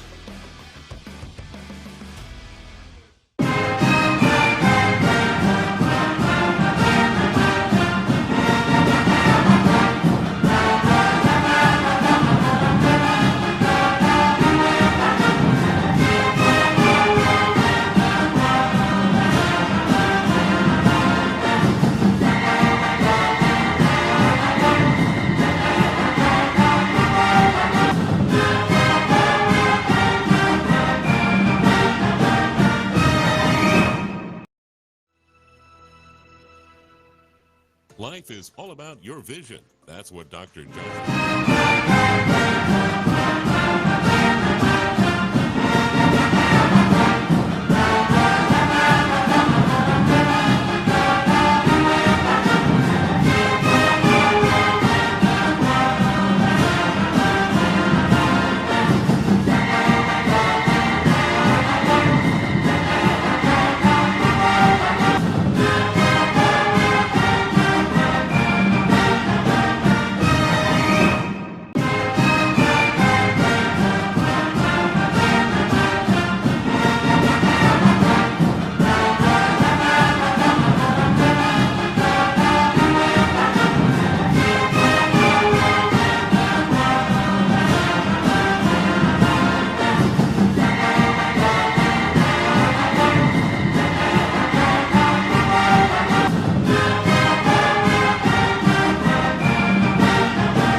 Last 9 in this series.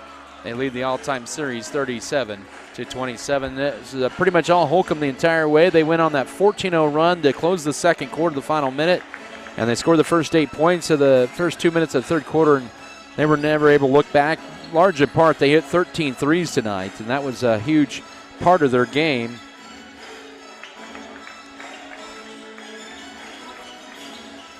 As they were led, Scott City had 18, make that 19 turnovers tonight. They just couldn't get things going here tonight. Lady Beavers, they would get a run, but Holcomb would answer with a three, and just couldn't quite respond back. And Holcomb wins over to Scott City tonight, 61-44. Final numbers here.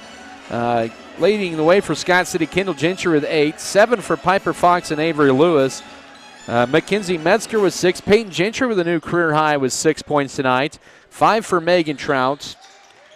Kaylee Felker with a basket. Chris Irvin had a three-pointer in the first quarter. Felker's points were 2. They had 14 fouls. They had about half of those in the fourth quarter, did Scott City. They had 19 turnovers, 4 steals. They had 17 defensive rebounds, 7 offensive boards, 24 rebounds. Rebounding wasn't the issue. It was just the tonight from Sammy Magana. And she had a big night, I believe a season high for her there. She was scoreless on Tuesday night. 7 for Lila Galliard off the bench. That might be a new career high for her. 4 tonight for Malia Ruda. 3 each for Emma Hill and Blanca Bayer in that fourth quarter. Those are their first threes of the year. They're both freshmen. Holcomb was 8 of 16 from the foul line. They had 15 turnovers. They had a total of 16 fouls, 16 defensive rebounds, and 8 offensive boards, 24 rebounds. As Scott City to make that 19 rebounds, they had 11 defensive rebounds, 8 offensive boards. There we go, if I could read right. Scott City girls fall 61-44. Let's step aside. We're going to take a 2-minute break, and we do come back here. We're going to begin our boys pregame show with head coach Brian Gentry, and we'll do that on the other side of this 2-minute break. Begin our boys pregame, once again presented by Scott Co-op. And let's come back in 2 minutes. This is Beaver basketball. There's nothing more spacious than Western Kansas, and nobody closer than our communities. We are determined to keep our communities connected to schools, kids to teachers and parents. We believe a connected world is a better place. We're more than what we do for our hometowns. It's what we do with our hometowns. S&T is proud to be your family, your friends, your neighbor.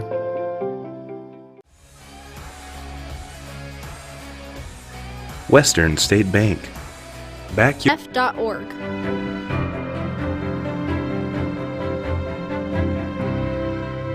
Fairleigh Feed Yard is dedicated to investing in our facilities and staff to provide the best experience possible for the cattle feeder and, in the end, the consumers of our product. We are always in the market to purchase corn and other commodities from local producers. Call our office at 620-872-2111 for current pricing. Our dedicated employees and their families are very important to us, and we are proud of their children that are current beavers and individuals that will grow into those roles in the future. Fairleigh Feed Yard is privileged to support Scott City youth and are honored to cheer on the Beavers.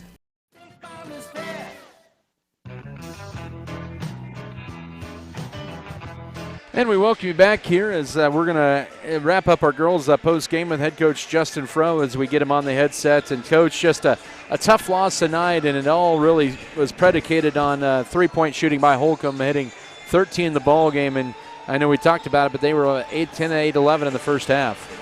Yeah, give them credit. They shot the ball very well tonight. That's a testament to their shooters. And also, we got to stop leaving shooters open, especially after they make one or two. We got to figure out where we're going, get through screens. They did a good job of, running people off screens, and then they just had a lot of open looks tonight. So, we got to be able to get through screens. We got to battle. We got to communicate on defense. If we are switching, we got to know that. If we're not switching, we got to know that. And then we got to get through screens, and we can't leave those shooters open, especially after they made, 1, 2, 3, even 4.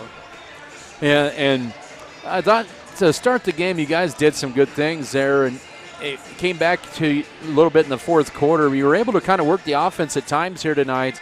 And also, I thought your guards did a better job down the stretch here, even though the game was kind of already out of hand there, but they did a good job of driving in and trying to create something.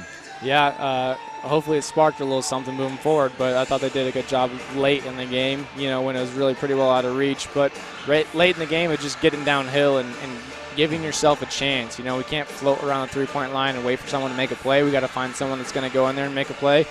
I thought Peyton did a really good job off the bench tonight just being aggressive, playing tough defense and getting into the lane and forcing the issue. So, hopefully a lot of people can take note of that and do the same as well moving forward. But, until we can figure out how to talk and get through screens and be a good defensive team first and not give up a lot of easy looks to a lot of players, that could or could not hurt us. I think we've done pretty well on the players that we key in on that usually have hurt us in the past or are hurting other teams, but we just are allowing way too many open looks for everyone else and getting them going, and then that makes for a really long night. I wanted to elaborate a little bit more on Peyton there. I thought she brought a lot of energy out to the floor tonight for you guys. Yeah, absolutely. We were missing a whole lot out there, and I thought that she filled our void pretty quick and did a really good job of bringing the energy, just bringing the intensity on the defensive end, and then whenever she got the ball, she didn't look scared at all. She was trying to make a play for us. So, credit to her for stepping in and just attacking and being confident in herself. That's what we're looking for.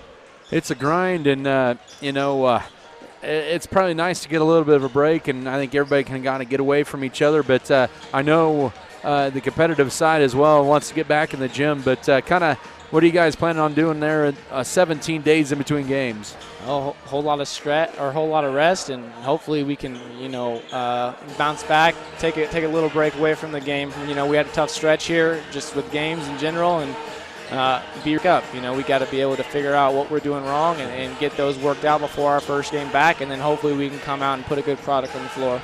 All right, well, hopefully the rest will pay off for you guys here. It's much needed. I think everybody kind of needs it. Finals and everything this week, and everybody goes through that. But, it's time to relax for a week. Yeah, it'd be nice to get a little break and then allow the girls to, go enjoy some time with their family and then just have a little reset and then get back into it. Thanks again, as always, Coach, and have a good Christmas break, and I guess we'll talk to you, next year. Thanks, Adam. All right, once again, Coach Justin Froh here, Lady Beavers following here tonight. We'll step aside. Let's come back in 1 minute with Coach Brian Gentry here as we'll come back in 1 minute. This is Beaver Basketball. For exceptional service in real estate, put Stephanie Shapland at Shapland Real Estate to work for you. Property homework is what we do best at Shapland Real Estate. We put forth every effort to get results that move you. Our expertise in buying and selling residential, commercial, and agriculture property is built on the tradition of trust and thoroughness that you deserve. Shapland Real Estate takes pride in our community and in cheering on our students in all that they do. Give Shapland Real Estate a call or visit our website today. Value to our community has been our priority since day one. That's why the Scott Co-op is here with 8 elevator locations, 2 service stations, 5 car trolls, bulk fuel and oil delivery, as well as a full-service agronomy department, including agronomy services, seed, chemical, fertilizer, and custom application. Visit us online at scottcoop.com or download our app for more information. Scott Co-op is a proud supporter of our local communities.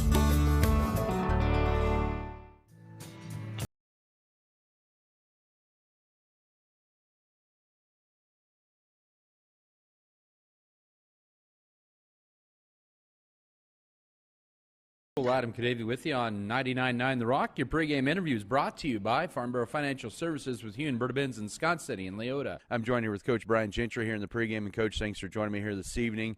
A tough loss to a really good Goodland Cowboys squad on Tuesday night, 64-43, in a game where foul trouble kind of got you guys there early in the second quarter and had to play with the bench quite a bit there. But looking back on Tuesday night, what did you see kind of attributed to that big run that Goodland was able to get on in that second quarter? Well, a lot of it had to do with Jackson picking up his third foul.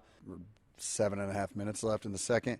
I think from there it went from 6 to 16 or 17 pretty quickly. And just the turnovers, I really thought they kind of punched us in the mouth, and we struggled to recover. We just couldn't get the right mindset back, to kind of absorb that blow and continue to just play. We probably took a few too many perimeter pass threes. We talk about kick-out threes. I thought Tuesday night we didn't do a very good job of getting those. I thought we settled for some that, we need to pass those off and just continue to play. With that much time left in a game, you're never out of it at that point. You just got to continue to, one play at a time mentality. And, we didn't do a very good job of it. So I look for our guys to bounce back in the right way and play better. That wins and losses, that they come and, they come and go. but it's how we respond to adversity that I feel like is important to us right now. It had to be, I know it's a tough one to take, but it had to feel like it was the right time to play somebody like a Goodland. Oh yeah, I mean, you can never really look at it in a negative light. When you play the number 2 team in the state, I don't know how many teams in the state of Kansas put that much size on the court. So from a learning experience, it was great for us. We've got questions that we now have to answer about, the next time we play them. Like, what do we do the next time we have a team with that size? How do we guard it? What do we do offensively? So there's a lot of good that comes out of it. It doesn't feel like it in the moment because you kind of struggle that night and there's a lot of negatives that happen, but our guys are good kids and they know how to bounce back. They know how to fight through adversity. So they are a very, very good team. I don't think we're going to say, that teams in our league aren't very good, throughout the rest of the season. It's a fun league to be in from a competition standpoint. Maybe not a night in and night out grind like it always is. But it makes for some good basketball. Once again, Coach Brian Gentry here pregame tonight. Scott City taking on Holcomb. So you take on another ranked team on the road here, and Holcomb, a team that's 5-0. They pulled away from Colby there on Tuesday night, who had lost their first game to Goodland the night before, or the previous game. But you take a look at Holcomb, and of course they don't have the old kid for the rest of the year, and with his knee injury, but they make up with what they have here in a pretty big way, especially on the defensive end. Yeah, they get after it. When you see those guys fly around defensively, offensively, they execute at a high level. They really do a good job of running their stuff and getting looks out of their actions. For us, I mean, our guards know tonight that it's about the guard matchups. Their guards can get it going. The Hardy kid, the Denniston kid, Johnson kid, you name it. Those 3 guys can really make them go. Outside perimeter shooting, getting to the basket. I mean, they kind of do both, all of them. So it makes for a tough night for our guards. But our guards know, if we're going to win this game, it's going to come down to how we defend them, keeping their shots all have to be contested. We can't give them blow by layups. And then on the offensive side, we've got to play through Jackson. I'm sure Chad always does it. There's going to be a double team coming from some different direction if they choose to. So we've got to be smart with our eyes. We've got to see where that help defender is, take advantage of skip passes, and shoot those wide open threes. We've had those opportunities in the past, and we've came up a little short. But tonight, we really need to make a focus on getting the ball to Jackson. He's got to stay out of foul trouble, but we got to work through him, and then everybody else will get their looks off of him. But it's going to come down to defense, and if we're willing or able to keep those guards contained. Should be a good one to close out the pre-Christmas slate here. Scott City takes on Holcomb as Coach Brian Gentry joins me here pregame. Thanks, as always, for the time, Coach, and good luck to you guys. Thanks, Adam. That was Scott City Beaver Coach Brian Gentry. Your pregame interview brought to you by Farm Bureau Financial Services with Berta Benz in Scott City and Leota.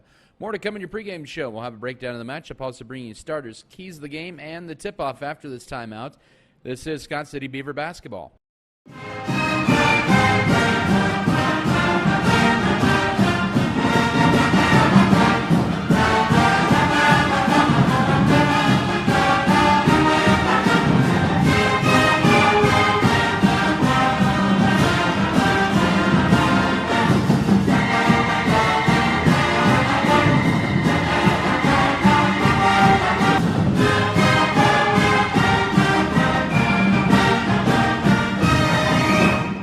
White's Food Liner is located at 1314 South Main Street in Scott City, Kansas. They are open daily from 7 a.m. to 10 p.m. Home delivery is available Monday through Friday from 8 a.m. to 5 p.m. just by calling 620-872-5854. They are a full-service grocery store offering a wide selection of varieties at affordable prices. Sign up today for their mobile app. Look for it in the App Play Store under White's Food Liner. Don't forget to visit today. BBN is brought to you by Lone Tree Farms, J&R, Nextech Wireless, Pioneer Communications, S&T, Scott County Hospital, Scott Co-op, Security State Bank.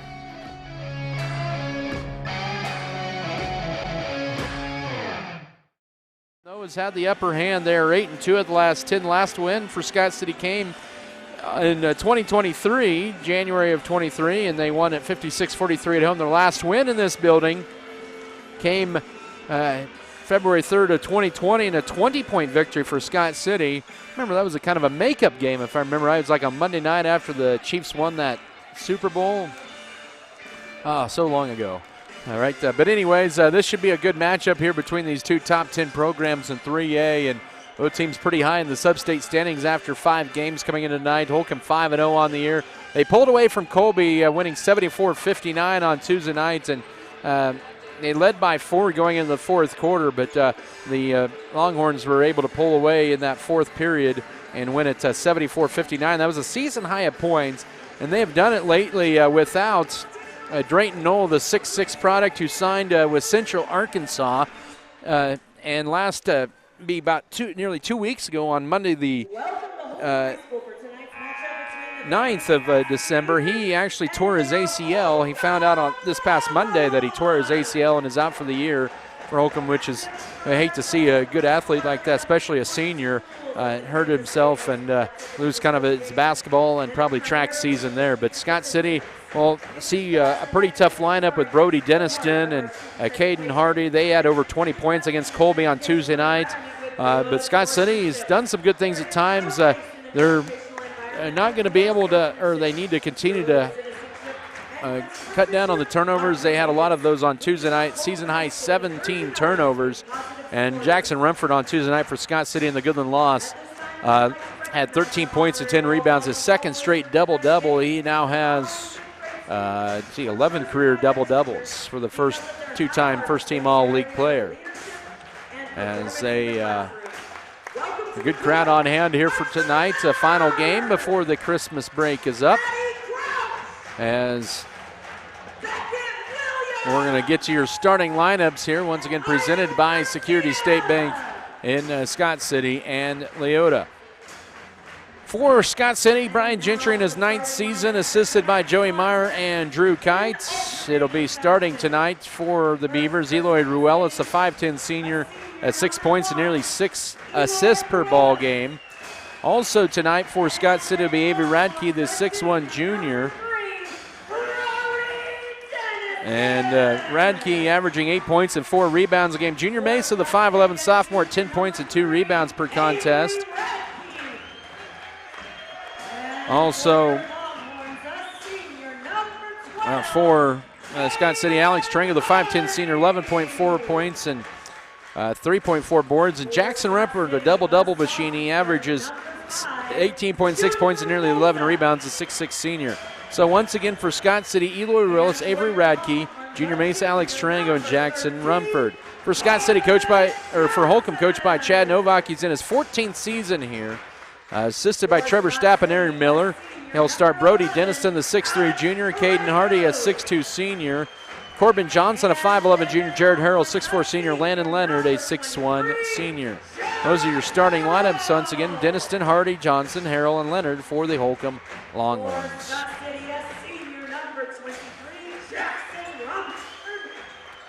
As we will move forward to our keys of the game here, presented by State Farm agent Michael Trout, where you go with the proven winner. When it comes to insurance, they score big with their policyholders. I think the first key, Scott City's got to take much better care of the basketball than they did on Tuesday night.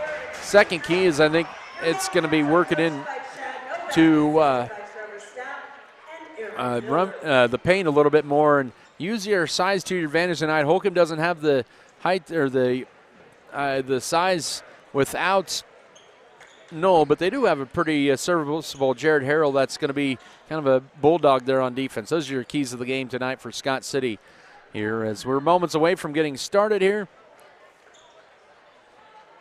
Scott City tonight wearing those road navy blue tops with the lighter blue numbers and letters. Holcomb in their home white tops. They have the black numbers and letters and kind of white and orange trim. They have horns written on the front. The Beavers have Scott City written on the front. Jackson Rumford, Jared Harrell, if you wear number 23, you get to tip in the center.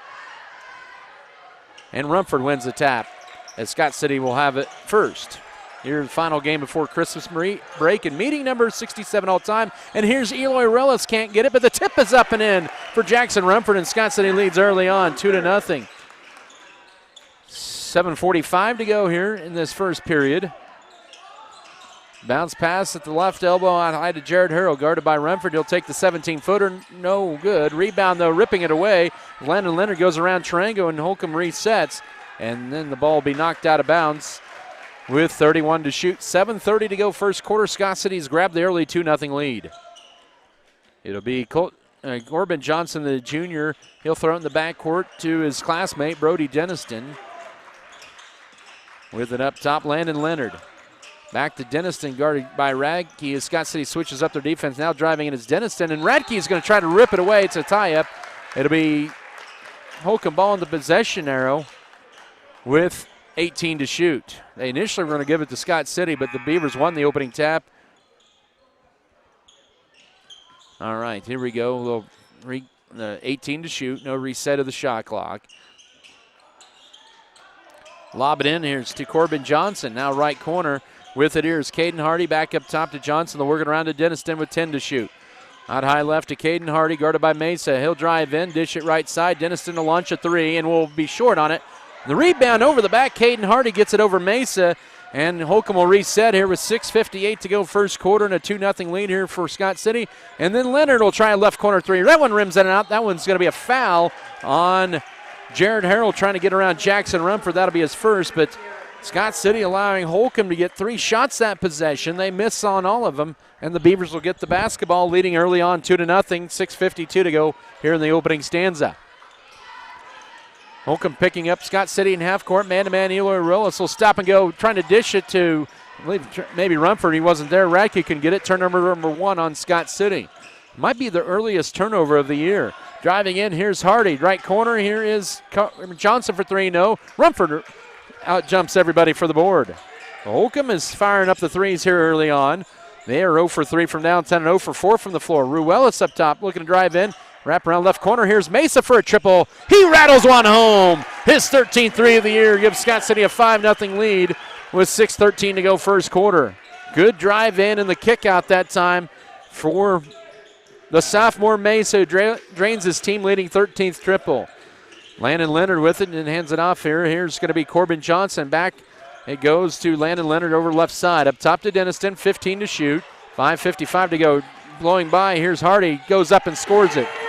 Caden Hardy puts Holcomb on the board, 5-2.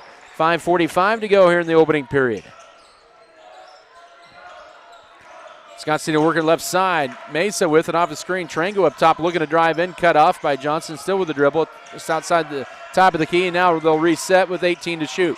Rumford goes right with the pass to Alex Tarango. He'll drive in. Jump stop in the paint. Give and go to Rumford. He'll bank it home.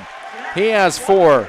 7-2. 5:22 to go first quarter. Scott City's hit 3 of their first 4 shots from the floor, but they're getting some high percentage shots underneath. Coach Jed Novak's going to send 2 to the scorers table next dead ball as we approach the 5-minute mark of the first quarter. Landon Leonard out high left to Brody Denniston. Denniston holds it. Will put on the floor once and hand it off there to Caden Hardy. He'll launch one from way downtown. That might have been out by Ron's Market. And it's 7-5 here with 4:54 to go first quarter. Might have been in that parking lot. With it now, there's Mesa up top and a whistle. We got a moving screen. Oh, my goodness. Okay. That's on Rumford, his first. That's Scott City's first team foul of the quarter. An interesting call there. In for Holcomb, it'll be Austin Sullivan, a 5'9 junior, and Aiden Brown, the 6'3 junior. With the dribble is Denniston. 7-5, Scott City, 4:35 to work first quarter. The Beavers now with 2 turnovers.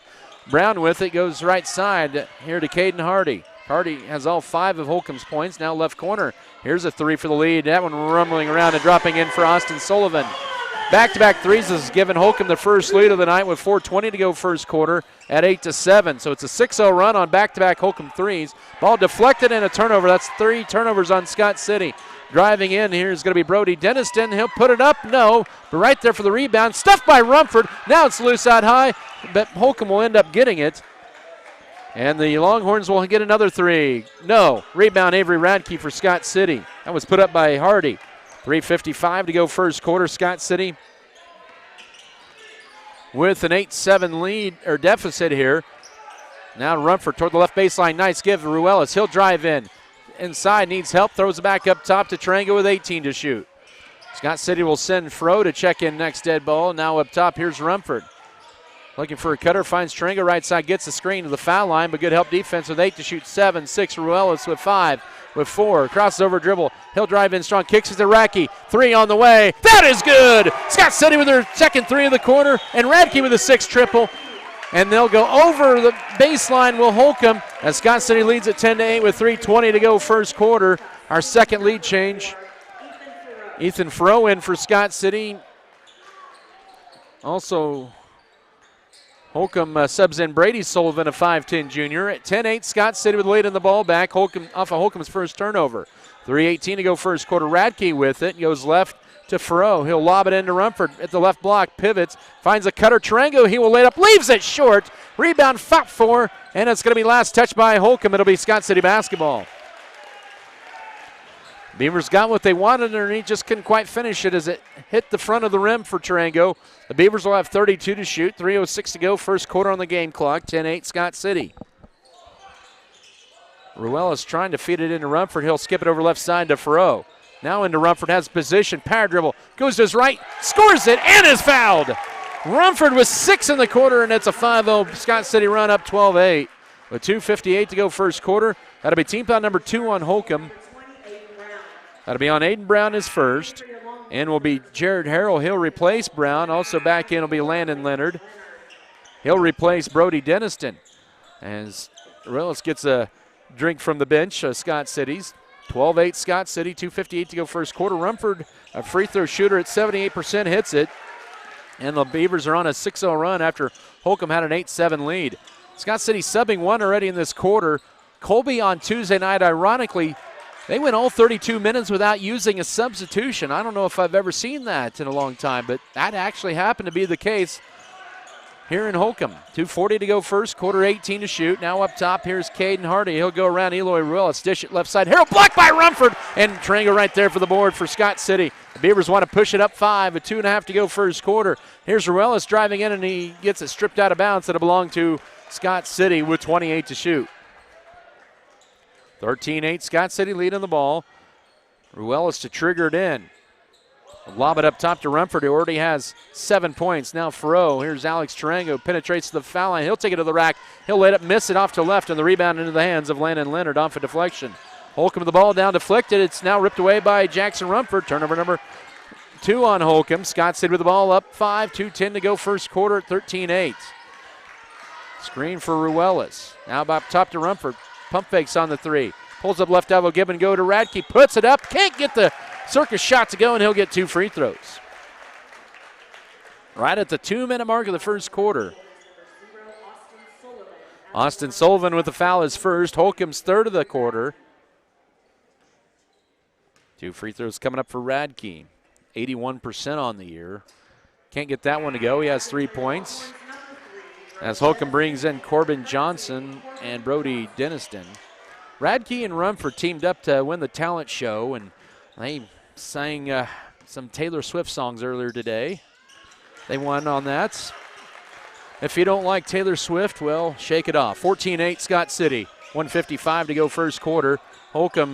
Scott City now with their largest lead at 6 on a 7-0 run. Radke with 4 points here in the period. 1:45 to work. Deniston with it. Now goes left side over to Landon Leonard. Up top here to Jared Harrell. He'll launch a 3 over Rumford, and he'll almost bank it in. Rumford, great position to box it out. And Scott City looking to add to their 7-0 run here in the final 90 seconds of the period. Ruelas loses his footing and loses the ball. Turnover number 4 on Scott City. Holcomb then Tarango strips it on the other side, but he goes out of bounds. And that'll belong to the Longhorns with 23 to shoot. Junior Mesa and Avery Radke exits. 6-point Scott City lead. They've scored the last 7 of the ball game. Holcomb has not scored over the last 3 minutes. Inbound into Jared Harrell. Handed off, going to his left is Brody Deniston. He'll launch a 3 and will be off on the mark on that. Tipped around, and Ruelas will end up fighting for it for Scott City. He grabs his first board of the night. Scott City with a 6-point lead in the ball. Final 70 seconds of the period. Mesa looking to penetrate. Jump stop. finds Ethan Froh, left wing pump fakes on the three, drives to the foul line, and almost lost the dribble. Now up top to Ruella. Scott City a reset with 15 to shoot. 58 seconds to go first quarter. 14-8. Scott City lead in the ball. Ruelas with it up top. Still the dribble. 8 seconds to shoot. Here's Froh. Now gives it to Tarango. Oh, he travels with it up top. Little indecision that time for Tarango. He wanted to either give it off to Rumford, but he instead takes it and travels with it. 5th Scott City turnover. Here with 48.1 to go first quarter. Holcomb has not scored in over 3.5 minutes. They have the ball down 14-8. They took the 8-7 lead on a 3 by Sullivan and have not scored since then. Right side with it. Here's Landon Leonard looking in. 35 seconds to work first frame. Now driving right side, going around Tarango and a whistle, and they're going to get a foul, I believe, on Scott City. That'll be on Alex Tarango. That'll be his first, just the Scott City second team foul, but that'll shut the shot clock off with 30.5 seconds to go first quarter. 14-8, Scott City with the lead. Holcomb has not scored in nearly 4 minutes, and ball is tipped up but kept alive, and then Denniston loses it. That was all created by Eloy Ruelas tipping the inbounds as Denniston couldn't quite reel it in, and Holcomb commits turnover number 3. Shot clock once again off, 25 seconds first quarter. 14-8 your score for Scott City. They're on a 7-0 run over the last 3 minutes. Holcomb's not scored in the last 4 minutes. Rumford with it. Give and go to Ruelas with 14 seconds. Now to Rumford, who has 7. Backing his way in on Harrell. Spin move. Goes to his left. Puts up the tough shot. No. Gets his own rebound. Gets it stripped and stolen away with 5 seconds to go. And then they're going to get a blocking foul on Eloy Ruelas. That'll be his first. And that'll be the third team foul on Scott City with 3.3 to go first quarter. That was Rumford's first miss from the floor, and then he got his own rebound and then got it stripped. He has 7 points, 4 rebounds. Here's almost a half-court heat for Denniston. That'll clank off. At 8 minutes are in the books here in Holcomb. Scott City on a 7-0 run. They lead it, or make the 7-0 run. They lead it by 6, 14-8 after 1. Back in a minute for the second period. This is Beaver basketball.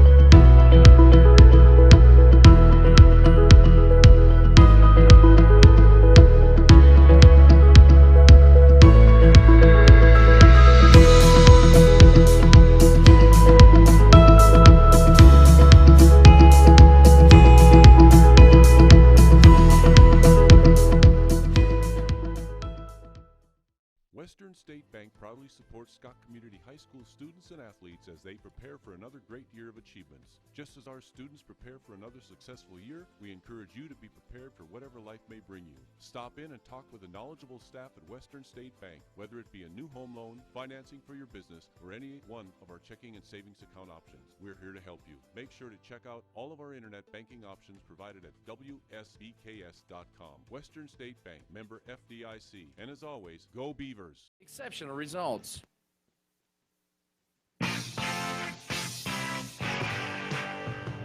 It'll be Scott City's ball to begin the second quarter.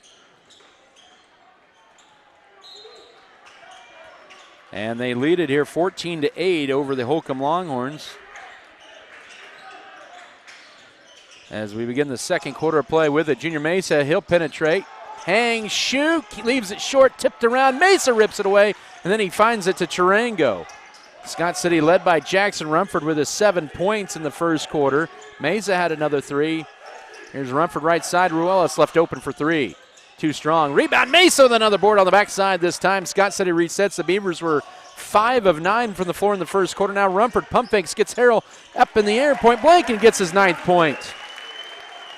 Good job by Scott City rebounding. They're on a 9-0 run, lead at 16-8 early second quarter. Holcomb on a 5-minute drought. That ended about a 3-minute drought for Scott City. With it, Corbin Johnson loses it, picks it back up, then up top to Caden Hardy. Hardy now left side. Here's Leonard, almost walked with it. Now he pivots in the paint. They have 13 to shoot. Ball fake, and then Hardy launches from downtown and hits it. He has 2 threes and 8 points, 19-11, 6:54 to go. Holcomb with 3 threes in the first half of their 4 field goals. We have an official timeout. They're going to say it's going to be a delay of game warning on Holcomb after the 3-point make with 6:54 to go first half. So that'll end a long drought, about a 5.5-minute drought for Holcomb. That gives Scott City went on a 9-0 run in that process. They lead by 5, 16-11. Tarango with it, give and go to Rumford toward the right baseline. Nice give. Here's Tarango with an easy alley to the layup. He is on the board. Tarango makes it 18-11 with 6:36 to go first half. The Beavers back up by 7. They've led for most of this first half. Here's Denniston. He'll take it to the rack. His scoop shot, no, but a foul on Avery Radke. That'll be Radke's first. Denniston to line, as that'll be team foul number 1 on Scott City in this quarter. Denniston, who's scoreless, will make his first trip to the line. Holcomb will go to the line for the first time tonight as well. The Beavers are 2 of 3 at the charity stripe here in this first half of play. Denniston, the junior, good on the first, his first point of the night. He's been an outstanding runner for Holcomb in cross country and track. Good basketball player as well, 18-12, 6:27 to go first half. Just a junior. Second free throw also good. He's got his first 2 of the night and pulls the Longhorns back to within 5. 6:20 to go second quarter. Mesa with it up top to Rumford, who has 9 of Scott City's 18 points. Now here's Rumford trying to drive in on Brown, who just checked back in, now needs help, but he travels with it, and Scott City commits turnover number 7. A little high on the turnover count for Scott City than average here right now in this first half. Playing a very good Holcomb team, ranked number 8 in 3A. Scott City ranked number 9. 18-13 Beaver lead. We've played nearly 2 minutes of the second quarter with it. Here is Caden Hardy. Now back to Landon Leonard. Leonard looking for some separation, can't, now goes to Aiden Brown. Brown out high. Hardy's already hit 2 threes, and he will lay up too strong. Rebound, Radke. Brown may have gotten away with a foul. Lead pass to Eloy Ruelas in transition. Left corner, Tarango. Oh, he turns down the 3. He'll drive in. His layup. Oh, it curls off again, and the rebound goes on a whistle and a timeout for Holcomb. And they almost called a foul on Tarango. They're going to get the timeout before the foul. It's going to be a 30-second timeout. Scott City will take that. That would have been Tarango's second foul. Basketball tonight presented here by Security State Bank Sharp Shooting Supply. Scott Pro, Scott County Records, Scott Cooperative Association, Scott County Abstract and Title, Scott Community Foundation, Scott City Pharmacy and Giftologist, Scott City Eye Center, Road and Mix, Road and Beacon Green Agency, Iron Insurance Partners, Richards Financial Services, Our Brothers Auto Body Mechanic, Pioneer Communications, Precision Ag and Seed and Pokey Feeders. Also want to thank J&R Car and Truck Center here for providing transportation here to Holcomb. You can view their new and pre-owned inventory on their lot at J&R Car and Truck Center in Scott City, or also online at jrcarandtruck.com. Been a good first half here so far, 18-13. Holcomb trailing. They have the ball out of their timeout. Scott City has done a good job on the glass, out rebounding the Longhorns unofficially 10-5 here in this first half. 5:35 to go second quarter. With it is Aiden Brown. Couple dribbles. Now we'll hand it off here to Austin Sullivan, who's back in the game. Sullivan goes around.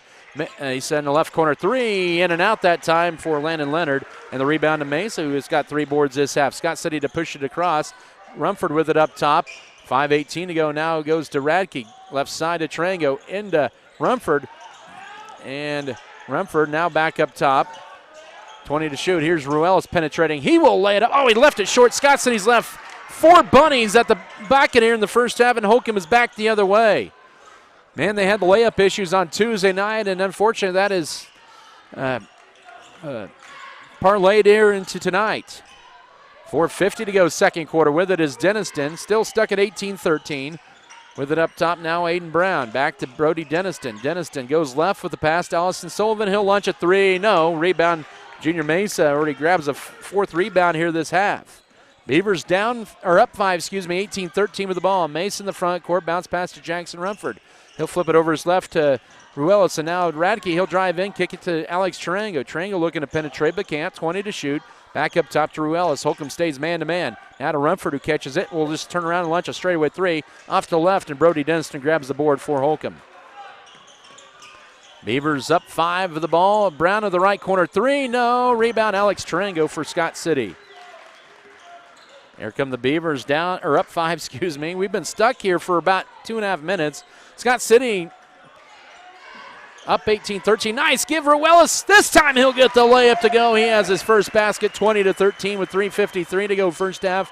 I broke close to a 3-minute scoring drought for Scott City, but Holcomb only had 2 free throws since then, and They haven't scored in 2.5 minutes. And here's Brown on cue.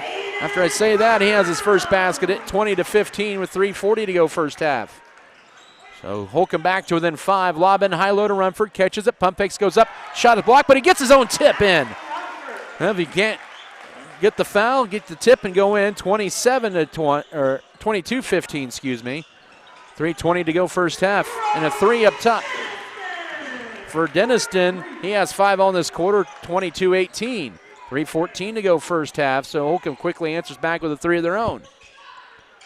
Rumford with it out high. He'll try a right wing 3. He'll be good as he answers back with a triple. Rumford's 5th 3. He has 14 in the half, 25-18, under 3 to go first half.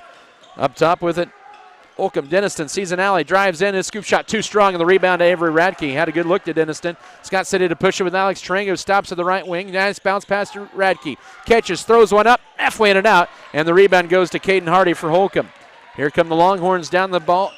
Court down 7, 2:35 to go first half. Looking to drive in, here's Hardy. Now up high with it is Landon Leonard. Goes out high to Brody Denniston. Bounce pass to the right elbow to Aiden Brown. 18 to shoot, he'll drive right lane line, pump fakes. Uses up a dribble, needs help, then throws it up to Caden Hardy. 13 to shoot, Hardy around a screen. Then Aiden Brown will try a 3. He'll be no good on that one. And the rebound to Eloy Ruelas for Scott City. Beavers with the ball up 7. They've led by as many as 8 in this half as we approach 2 minutes to go second quarter. Been a fast-paced half. Off a screen, here's Mace up top. He'll drive in, jump stop. He'll take the rack strip, but right there's Rumford. Pump fakes twice, goes up. Can't get it to go, but he's fouled. He'll get 2 free throws. Rumford cleaning up the window here in the first half. He'll get 2 more free throws. The foul will be charged to Landon Leonard his first. That's just Holcomb's first team foul of the second quarter. Both teams have only 1 foul in this period, and Coach Brian Gentry wants a full timeout. We'll take it as well.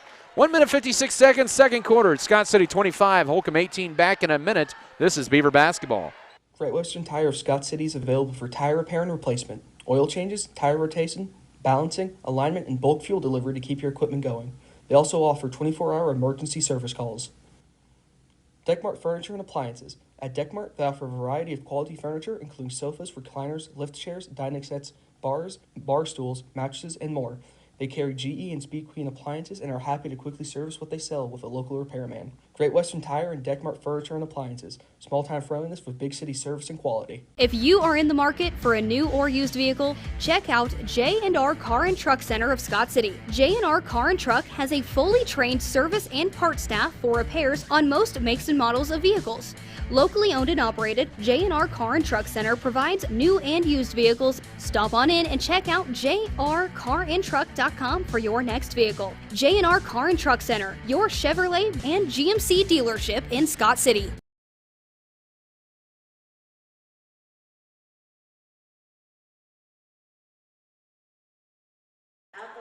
All right, welcome back here. As it's Scott City at the line when we come back here, or as we're back to action. Rumford with 2 free throws. He has 14 and a half, make it 15, and it's 26-18. That matches Scott City's largest lead at 8 with 1:56 to go first half. Second free throw also perfect as well. Scott City now 4 of 5 at the line, and they've now got their largest lead at 9. 27-18. Hardy with it. He's had a big first half, 8 of their 18. Denniston, minute 44 to go. He has 5 points in this half. Leonard's going to be driving in, trying to get it into Harrell, but he can't. And now catch and shoot 3 for Hardy, no. And the rebound goes to Eloy Ruelas. Scott City's playing some pretty good defense up top there. And Scott City with a chance to make this a double-digit game here with 1:29 to go second quarter. With it is Tarango. Up top, Jackson Rumford looking for a cutter. Now he'll just take it left side, spin move. Pivots at the left block, throws it back up top. 17 to shoot. Here's Ruelas. Ruelas stops and pops from 17, too strong. And the rebound to Brody Denniston for Holcomb. Minute 5 to go second quarter. Beavers up by 9, 27-18. Holcomb with the ball. Corbin Johnson drives right line, pump fakes, pivots. He'll just scoop it up, can't get it. Rebound Jackson Rumford. Good defense that time by Scott City in transition. Here's Avery Radke behind. Eloy Ruelas will just stop. He'll go for a wide open 3. You betcha! His 7-3 gives Scott City a 12-point lead with 45 seconds to go first half at 30-18. Up top with it now, here is Brody Dennison, goes left over to Caden Hardy. Bounce pass to Jared Harrell, goes left side, and an answer back three is going to be good for Corbin Johnson. His first three of the night, 30-21 with 27 seconds to go. Shot clock is off, so that was a big answer back three that ended a NATO Scott City run. Shot clock off, 18 seconds to go, second quarter. Coach Chad Novak telling Brody Dennison to get up on Eloy Ruelas, so almost pushed off. 10 seconds to go. Ruelas still weaving his way through. He'll take it all the way to the rack. Kick it right corner to Radke for a triple. Oh, no. Rebound, Jared Harrell backside with 3 seconds, with 2, with 1. Here's a half-court heave, and Denniston misses it wide left, and we have reached intermission. Scott City will take a 9-point lead into the locker room at 30-21 over the Holcomb Longhorns. We'll step away. We've got a 3-minute break, and we'll come back as the first half stats. This is Scott City basketball. The world needs more farmers. People who know the land. People who support rural communities. People who are as diverse as each acre they care for. But unless you've been born and raised on a family farm, it's nearly impossible to become a farmer. That's why we are building a team of people from our hometown and across the world to do what they love. We are not just a family farm. We are a multi-family farm. We are Volgamore Family Farms. Go with the proven winner. I'm Michael Trout from State Farm in Scott City. When it comes to auto insurance, we score big with our policyholders. We score on competitive rates, on customer service, and on satisfaction and speedy claim handling. Let us quote your autos today and make you a part of the Trout State Farm team. Call or stop by Michael Trout State Farm and you can be assured of our personal best. Go with the winner, Michael Trout State Farm, Scott City. At Axis Seed Red Barn, we're committed to dialing in the data for your farming success. Our corn hybrids offer exceptional drought tolerance and impressive ear flex, ensuring a profitable harvest. Proudly local, yet backed by a national brand, we deliver top-tier seeds with a personal touch. And as always, we're here to support our community, cheering on the Beavers. Axis Seed, where data meets dedication.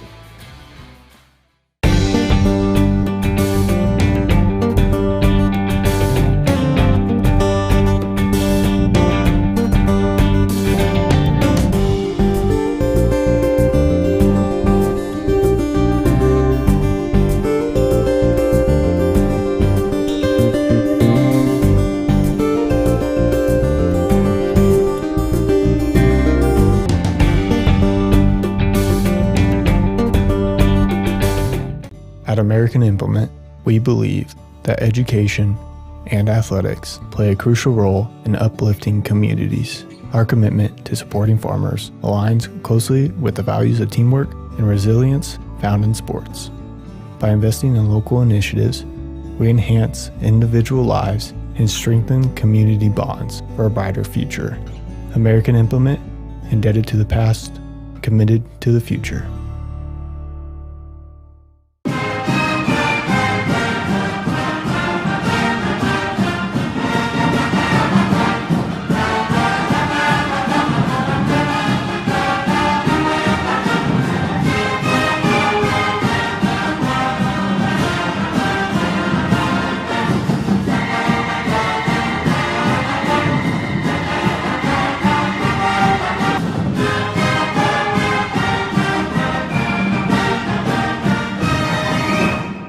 We believe investing in our community is how we make a lasting impact. It's about more than just providing wireless services. We believe in rolling up our sleeves and working side by side with local organizations. Whether you're sharing cherished moments, staying updated on trends, or exploring your surroundings, we're there to keep you connected. Next Tech Wireless. We are Kansas.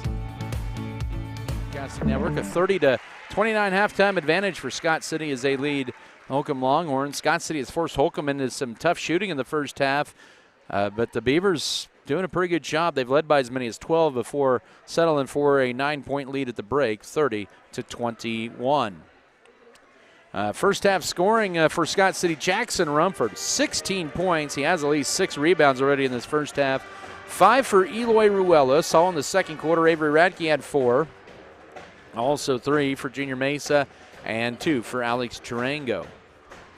Scott City in that first half, they did have 7 turnovers, had 10, make that 16 rebounds, 10 on the defensive side, and 6 on the offensive side. Just 1 steal in the first half. It's been kind of a low turnover first half for Holcomb, who only had 3 turnovers that entire first half, all in the first quarter. Holcomb was led in scoring by Caden Hardy's 8, 5 for Brody Denniston, 3 for Corbin Johnson, Aiden Brown with a basket, and Austin Sullivan also with a 3-point basket. Holcomb has only I think two-point baskets this entire first half. We'll get to that here in a little bit. They had a total of 10 rebounds in the first half and 5 steals. As I mentioned, just 3 turnovers. Scott City with the lead at 30-21 here at the break. We'll take another 3-minute break. This is Scott City Beaver basketball.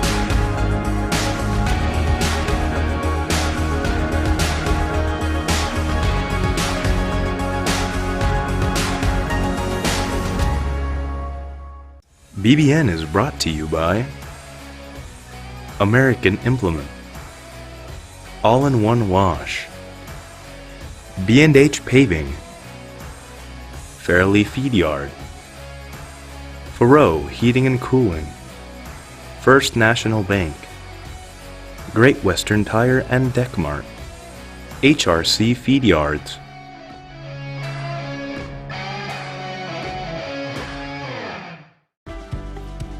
Faroe Heating and Cooling of Scott City is a proud sponsor of Beaver activities.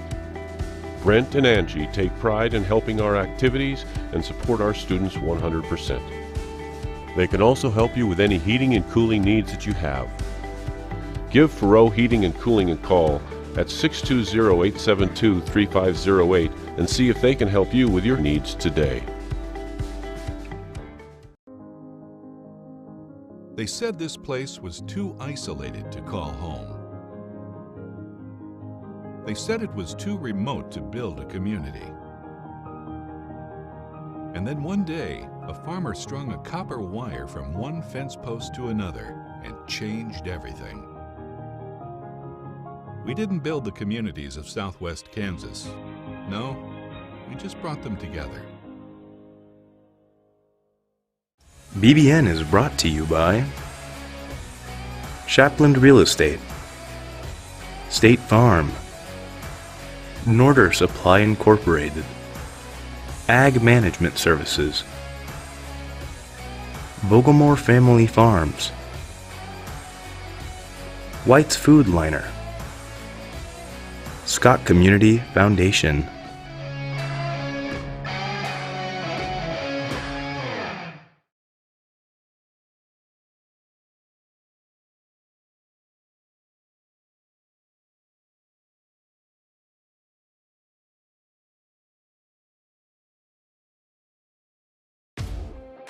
At Red Barn Enterprises, we're bringing you BW Fusion products to help your crops stress less and yield more. Discover the benefits of Amino, Relax RX, Full Sun, and BioBoost, each designed to enhance plant health and maximize yield. Proudly supporting Scott County Athletics, Red Barn Enterprises is your partner for a more resilient and productive future. Choose BW Fusion from Red Barn Enterprises today. 21. We'll take a look at some other first half stats.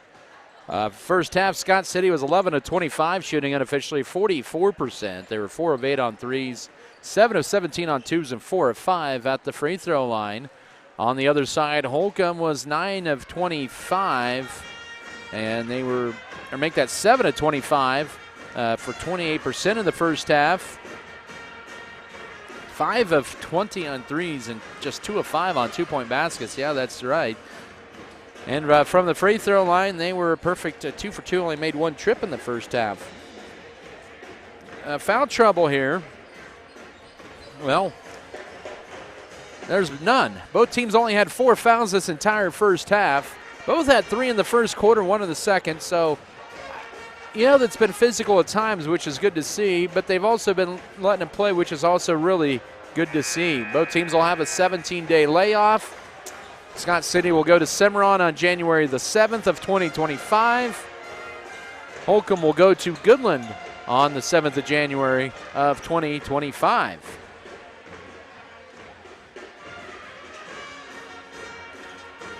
Trying to get some other scores across the league here. Having a hard time with that here tonight. We do have some girls' finals, of course.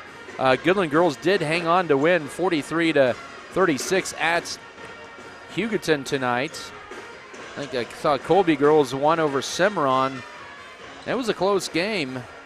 Last check, it was, that was at break 35. It was 46-38. Colby is ranked number 4 in the country. They actually trailed at the halftime 21-14, but Colby ended up prevailing 46-38. That's what we have for just scores across the league here. It's 30-21 Holcomb ball. Third quarter officially underway. Scott City with Avery Radke, Alex Trango, Eloy Ruelas, Jackson Rumford, and there's a foul line jumper short for Corbin Johnson. The rebound to Jackson Rumford. As also Corbin Johnson, Caden Hardy, Jared Holcomb, Radke, Mesa, Ruelas, Trango, and Rumford. Here's Rumford on cue, lays it up. He's got 18. 32-21. 7:34 to go third quarter. Scott City with their first points of the third quarter on their first trip down the court. With it is Brody Denniston, goes to his right. Now up top right, Hardy. Hardy will try to drive in on Ruelas, can't, and then a miscommunication and a turnover. And Holcomb commits turnover number 4 of the night. Early third quarter, Beavers up by 11, 32-21. Scott City with the basketball back. Holcomb turning it over on their second possession of the quarter. Radke trying to get it into Rumford. Low pass, and then he almost stole it right back. Then it's ripped away by Rumford. He'll drive in. He will lay it up and score it. He has 20. 34-21. The Beavers save possession. It's the first minute of the third quarter, and it's up to a baker's dozen. Scott City on a 4-0 run to begin this third frame. Brody Denniston left side. Here's Landon Leonard up top. Goes right over to Corbin Johnson. Now to Brody Denniston, who launches a deep 3 and buries it. He has 2 threes and 8 points. Holcomb with 6 threes tonight. 34-24 with 6:45 to go third quarter. And Coach Chad Novak will burn his final 30-second timeout with 6:45 to go here in the third quarter. Basketball tonight presented by Platinum Age Insurance, Plain Jane's Perfect Auto Detailing, New Life Market. The dedicated team at Norder Supply is passionate about assisting our customers in achieving maximum net return per acre. That is how we define our success.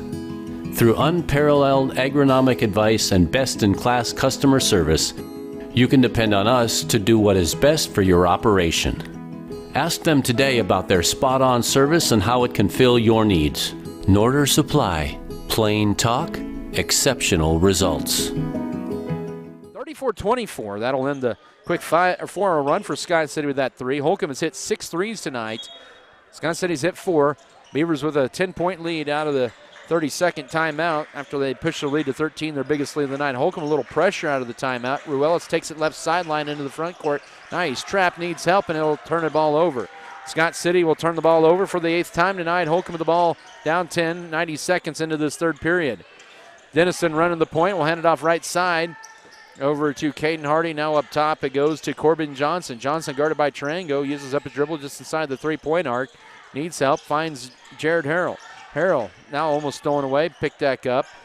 6:10 to go third quarter. Up top here it's Landon Leonard. Now it's Hardy. Hardy will penetrate back up top, turning down the 3. Johnson drives in, splits the defenders. Can't get the shot to go, and Rumford tips it to himself for the board. Beavers up by 10 with the ball. 5:55 to work here in the third. 34-24 your score. Here's Tarango. He'll drive in, then pitch it over left side to Radke. Skips it over right side to Ruelas. He'll step back, guarded by Denniston. 18 to shoot up top now.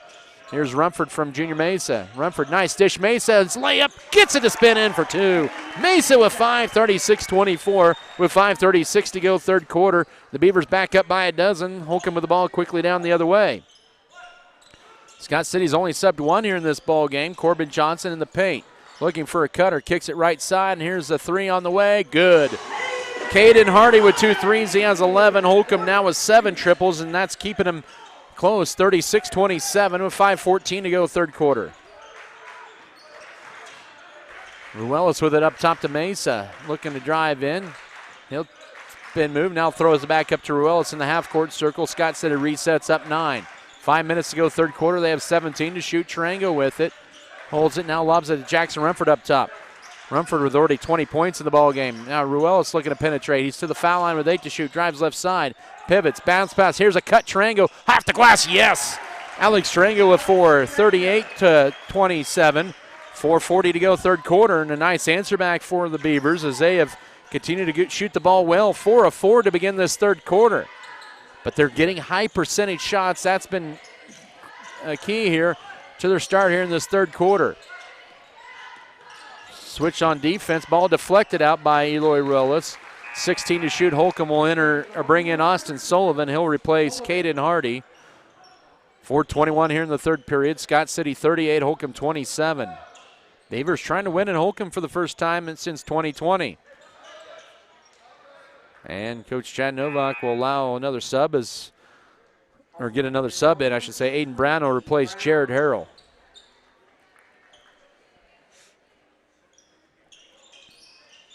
Inbound into Corbin Johnson. He'll drive in on Mesa. Hangs, shoots, can't get it, but he draws the foul.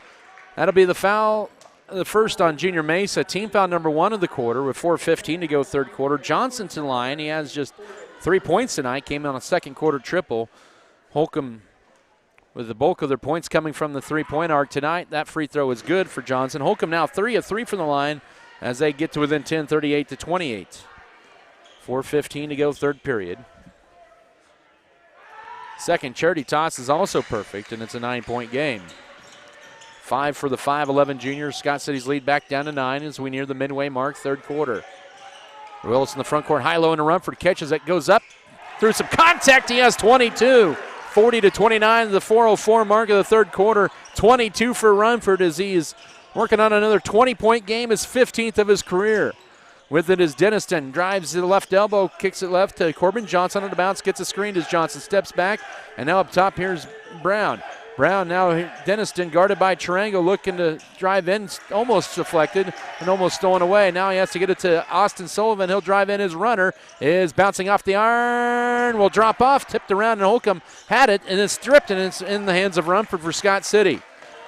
Nice move by Sullivan. Scott City held their ground on the board. 3:25 to go third quarter. Beavers up by 11 with the basketball. Ruelas, yo-yo dribble, wrap around. Here's Radke, entry feed into Rumford, and there's going to be a foul on Aiden Brown. That'll be his second, and team foul number 1 of the third quarter.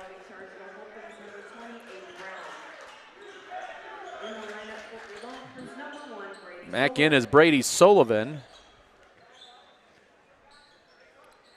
Fresh 35 for Scott City. Both teams just 1 foul here in the third quarter. 3:15 to work. Ruelas will step back, fire a triple, too strong. Rebound into the hands of Brody Denniston for Holcomb.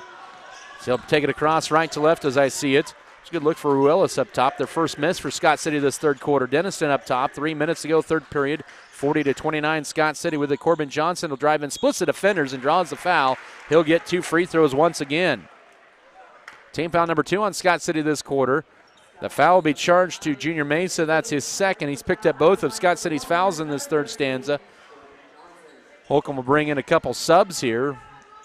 Scott City will bring in a new sub here tonight after this free throw for Johnson, and he gets that one to go. He's 3 of 3 at the line in this third quarter. He has 6, and it's now 40-30 with 2:56 to go. Caston Wren in for the first time, 5'11 junior. Holcomb brings in Jared Harrell and Caden Hardy. The second free throw crawls off, rebound. Tarango does a good job of securing it for Scott City. The Beavers are up by 10 with the ball. 2:50 to go third quarter. Tarango, a little trap in the backcourt and tried to throw it through traffic and a turnover. Number 9, spin move. Corbin Johnson, and that's going to be a foul. And almost should have been a walk before, but they let it play through. Alex Tarango's second. Scott City crowd wanted a travel call. They're not going to get it, as that will be Corbin Johnson, who took that shot in the back there. Kept the pivot foot down, says the official, through new 35. With it is Brady Sullivan. He'll go right with the pass, a screen for Denniston for 3. That was halfway in and out. And the rebound in the hands of Alex Tarango for Scott City, who boxed out underneath. That one was halfway in and out for Denniston. Scott City with the ball up by 10. 2:25 to go third quarter, 40-30 Beaver lead. Tarango up top, holds it. Now finds Ruella steps back. Nice give and go to Rumford. He will go up and he is fouled. He'll get 2 free throws. The foul will be on Jared Harrell, his second. Team foul number 2 of the third quarter for Holcomb. Rumford with 2 free throws has 22 points to lead the Beavers tonight. He has 22 of their 40 points. Free throw number 1 is good. 41-30. 2:19 to go third quarter. 23 for the 6'6 senior, averaging just under 19 a game. And Rumford puts them in. Scott City now 6 on the line, and their lead is back up to a dozen. 42-30. 2:14 to go third period. Up top, here's Caden Hardy, left side to Dennison. Guarded by Wren, drives in, hangs, shoots, can't get it, but he'll get 2 free throws coming up. The foul will be charged to Caston Wren, his first. Team foul number 4 on Scott City after they only had 4 fouls in the entire first half. But Holcomb kind of going downhill a little bit more in this third quarter, drawing to the fouls and getting to the line. This will be free throw attempts 5 and 6. And Dennison 3 of 3 at the line. He has 9, and it's 42-31. With 2:07 to go as Corbin Johnson re-enters the game for Holcomb, replacing Austin Sullivan. It's a 10-point game as 10 for the junior Denniston, 42-32, 2:06 to go third quarter. Holcomb's going to apply a little pressure, token pressure in the backcourt, and then back-to-back turnovers and an unforced error as Eloy Arelis called for the travel. 10 Scott City turnover. 2:01 to go, and now Holcomb has a chance to get it to within single digits here. If you're Scott City, you want to thwart any momentum here late third quarter and not allow them to get any momentum into the fourth quarter. Off a screen, here's Hardy with it, trying to go around 2 Beavers. Now up top, Harrell will try a triple, clanks off. Rebound loose, picked up by Tarango for Scott City, and a good defensive stop for the Beavers. Minute 44 to go third quarter. Now Tarango will fire a 3. No. Rebound. Oh, Scott City had a little friendly fire into the hands of Brody Denniston. Here comes Holcomb back the other way. A 3 in the left corner is good. Caden Hardy with 14 and a couple threes in this period. It's now 42-35. 1:24 to go third quarter, and Holcomb with the last 5, and they have pulled to within 7. Ruelas finds Alex Tarango into the front court. Stops, needs help, finds Rumford. Catches it. Back up top, Ruelas will try and answer back 3. That one rims off, and Holcomb with the board. All of a sudden, the Beavers going cold from the floor as the light. The Longhorns with the ball down 7 here. Final minute of this third period. Brody Denniston with it up top. We'll get it over to Brady Sullivan. Sullivan holds it back to Denniston. 55 seconds to go third period. He'll look to drive in. It's cut off, and now Hardy with it. Back to Denniston. Scott City can't foul. It would send Holcomb to the line, and Denniston will launch a 3. No. Rebound. Holcomb has it. Harrell trapped, and then he get a foul with 40.6, and that'll send Harrell to the line for 2. And now Alex Tarango has 3 fouls with 40.6 to go third quarter. Harrell will split 2 defenders to get that rebound, and he'll be at the line for the first time tonight. He has not scored tonight. He had 6 against Colby on Tuesday night. Holcomb is 5 of 6 from the line in this third quarter. They are 7 of 8, and now 8 of 9 for the ball game. And it's a 6-0 run, 42-36. Closest Holcomb has been in quite a while. Junior Mesa back in for Scott City to replace Tarango, who has 3 fouls. But Holcomb now on a 6-0 run over the last couple minutes and make it a 7-0 run. And it's just like that, a 5-point game. 42-37 as Holcomb is hitting their free throws in this third quarter. They're 7 of 8 from the line. And now Jackson Rumford with a bounce pass to Wren, but right to Radke with 28 seconds, about 4 seconds between the game clock and shot clock. Holcomb has cut it to within 5. They're on a 7-0 run here. Ruelas with it. And stolen away on a bad pass and a foul. Scott City starting to self-implode here late part of this third quarter, and Holcomb's defense turning up the pressure a little bit. And that's Eloy Ruelas with the foul, his second, and 2 free throws coming up here for Austin Sullivan, who has 3 points. Holcomb is on a 7-0 run over the last 2 minutes, and they have pulled to within 5, and that'll stay that way. The free throw rims off. They are 7 of 9 at the line in this third quarter. It's a 9-point Scott City lead at the break. Second free throw, it is no good, and that's going to be a foul on the back on Leonard. It's a push, and that'll be team foul number 3 of the Longhorns here in the third quarter. Scott City, who had 4 fouls the entire first half, has 6 in this third quarter. 18 seconds to work her in, and now the late pass, and it's a turnover. And the layup is no good. The rebound, no. And Holcomb will have another crack at it. Leonard couldn't get the tip up, and now a wide open 3, and it's a 2-point game. Man, 42-40 with 2 seconds. With 1 second, the half-court heave. It's got a shot, and it's just wide left. Holcomb goes on a 10-0 run in the final 2 minutes of the third quarter, and we have ourselves a ball game. They go on a 19-12 run in the third. It's 42-40 as we come back. Beavers up by 2 heading to the fourth. This is Scott City basketball. First National Bank of Scott City. One of the few places left that you could call today and speak with a person and be greeted at the door with a friendly face. Come see us at First National Bank, where you will feel at home. Let us help you with your banking needs, whether it be setting up a checking account, savings account, CD, or getting a loan for that new vehicle or home you have been dreaming about. Member FDIC, an equal housing lender. Red Barn Enterprises is proud to offer Meristem crop performance products, including Upshift C and Revline hopper throttle. These innovative products help reduce fertilizer waste and boost your crop's performance, ensuring healthier plants and better yields. Committed to our community, we proudly support Scott County Athletics. Choose Red Barn Enterprises and Meristem crop performance products to enhance your farm's efficiency.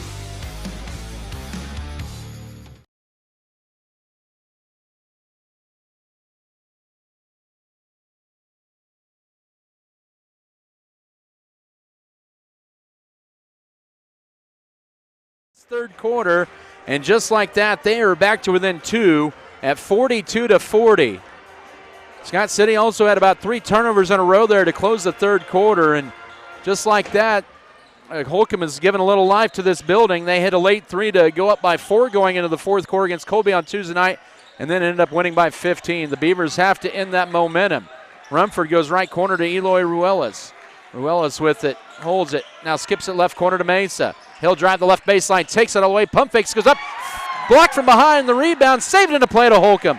Nice play by Caden Hardy to save it to his teammate. Holcomb has not led since early on in the first quarter, and they're going to leave Leonard wide open for the lead. No. Rebound Avery Radke for Scott City with a nice board on the backside. Scott City led tonight by Jackson Rumford with 24 points. He has the ball as he backs his way in on Harrell. Pivots, goes to his left, shot up, no. Lot of contact, and rebound goes to Holcomb. All of a sudden, they've kind of shut off the foul calls underneath there. They're letting them play. It's been consistent. 7:14 to go.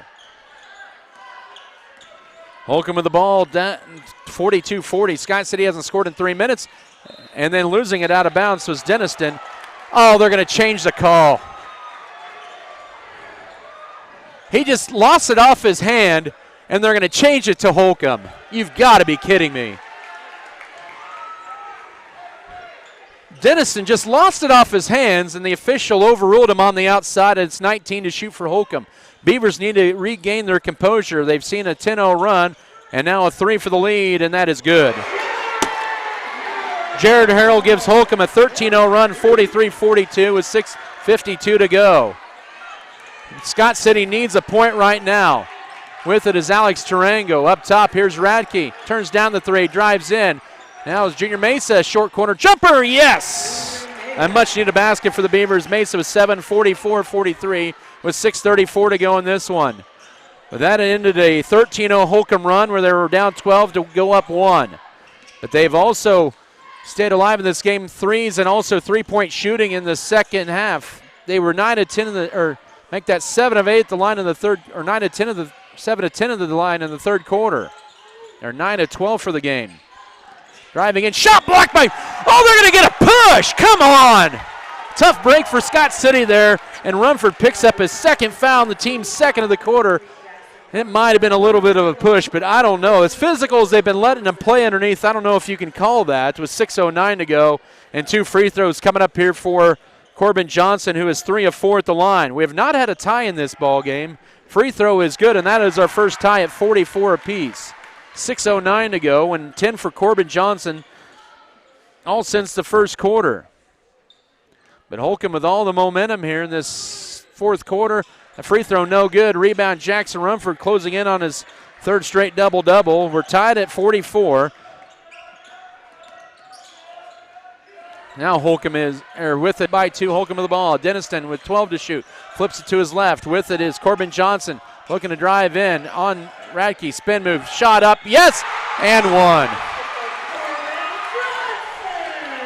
46 all. And basket is good for Johnson. Radke with the foul. 4:58 to go. But why Holcomb is getting back here, they're starting to penetrate and get to the foul line. We're tied at 46. And it's 47-46. Holcomb grabs the lead. 13 for Johnson. Our 5th lead change of the night. That foul was the 2nd on Avery Radke. Scott City was already 3 in the 4th quarter. And Scott City just gets it across to avoid the 10 count. Right corner, can Ruelas hit a 3? The answer is no. And the rebound to Holcomb. It's loose. Underneath, it's still loose. Picked up by Tarango. Finds Ruelas in the right corner. Mesa spots up right wing. 4:30 to go in this one. Holcomb with a 1-point lead. Scott City will reset here. With it is Rumford and Whistle and a travel. Come on. Tough break for Scott City. Turnover number 12 on Scott City, and Holcomb with a 1-point lead in the ball. 4:25 to go. They have not led by more than 1 point all night, but they are on a 17-4 run over the last 6 minutes of this ball game. It just feels like it's deja vu again for Scott City in this building. Denniston with it near the midway mark of this 4th quarter. Now to Landon Leonard. And it's stolen away by Ruelas. Here's the turnover number 5. Ruelas drives in, pump fakes, lays it up, and it's a 1-point Scott City lead. 48-47, midway mark 4th quarter. Ruelas with 7 on the night. And the Beavers are back up by 1 with 3:52 to go. And now, I'm going to get a foul on Ruelas. That'll be his 3rd. Team foul number 4 in the 4th quarter already on Scott City with 3:49 to go. So Scott City has no more fouls to give here tonight. We're going to get a timeout on the floor. Brian Gentry wants to settle the troops down, and we'll do it as well. It's a 30-second timeout with 3:49 to go. 48-47, Scott City hanging on to a 1-point lead. Basketball presented here by First National Bank Fairleigh Company.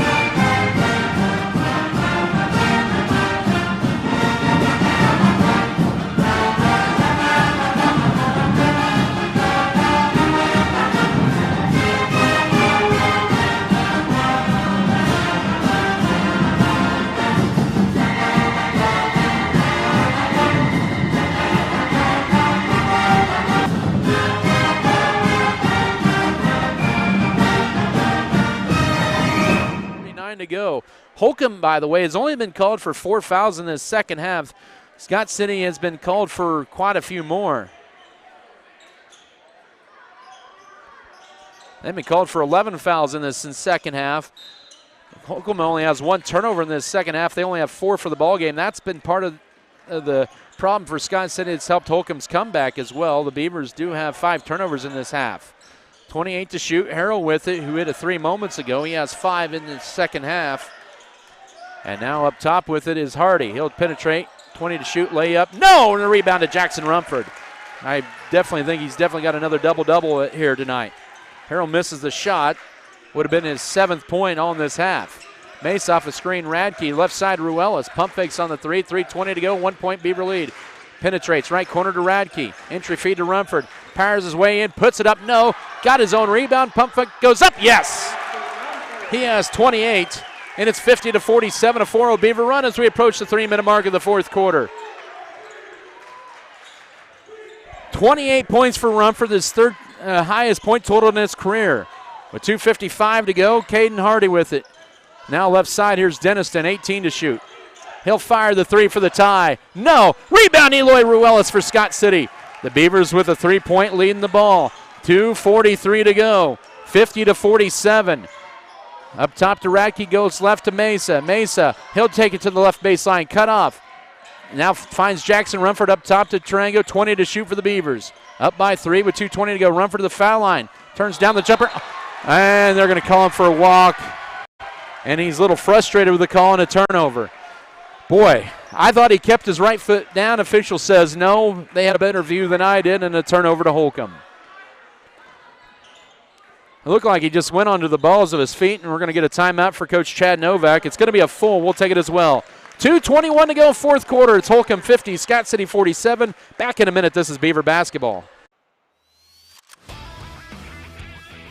At Red Barn Enterprises, we bring you the best products in agriculture through the Max Yield system, placing the right products on every field of your farm. Use Axis Seed, BW Fusion, Meristem Crop Performance, and Pivot Bio to enhance your crop's resilience and productivity today. Trust Red Barn Enterprises for all your crop needs, and join us in cheering on the Beavers.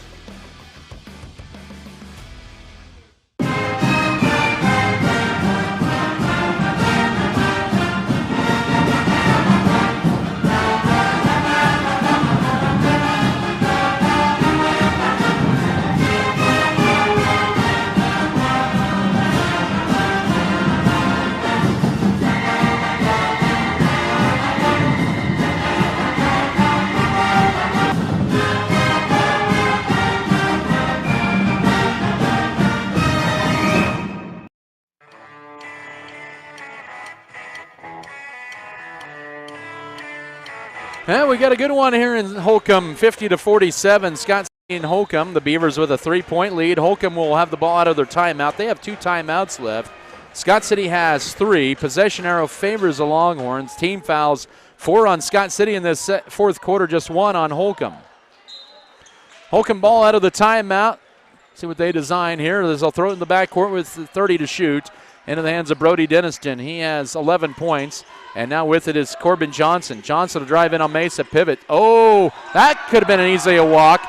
And now in the paint, here's Harrell. Pivots, shot up. Yes, it's a 1-point game. Holcomb gets away with the walk, 50-49 with 2:03 to go.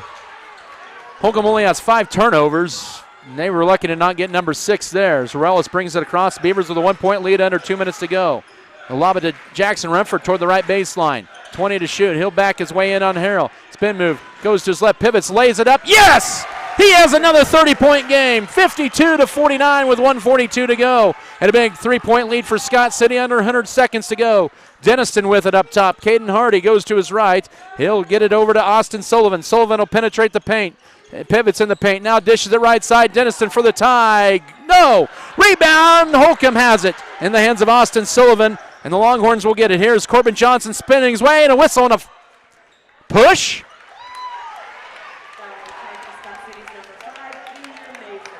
Junior Mesa's 4th foul with 1:20 to go. And 2 free throws coming up here for Caden Hardy, who has 14 points tonight. Or corrections, Corbin Johnson. He has 13. First of 2 is too strong. 1:20 to go. And we're going to get a timeout for Holcomb. It's going to be one of their final 2 timeouts left. It'll be a full. Let's take a 30-second break with 1:20 to go. It's Scott City 52, Holcomb 49. Back in 30 seconds. This is Beaver basketball.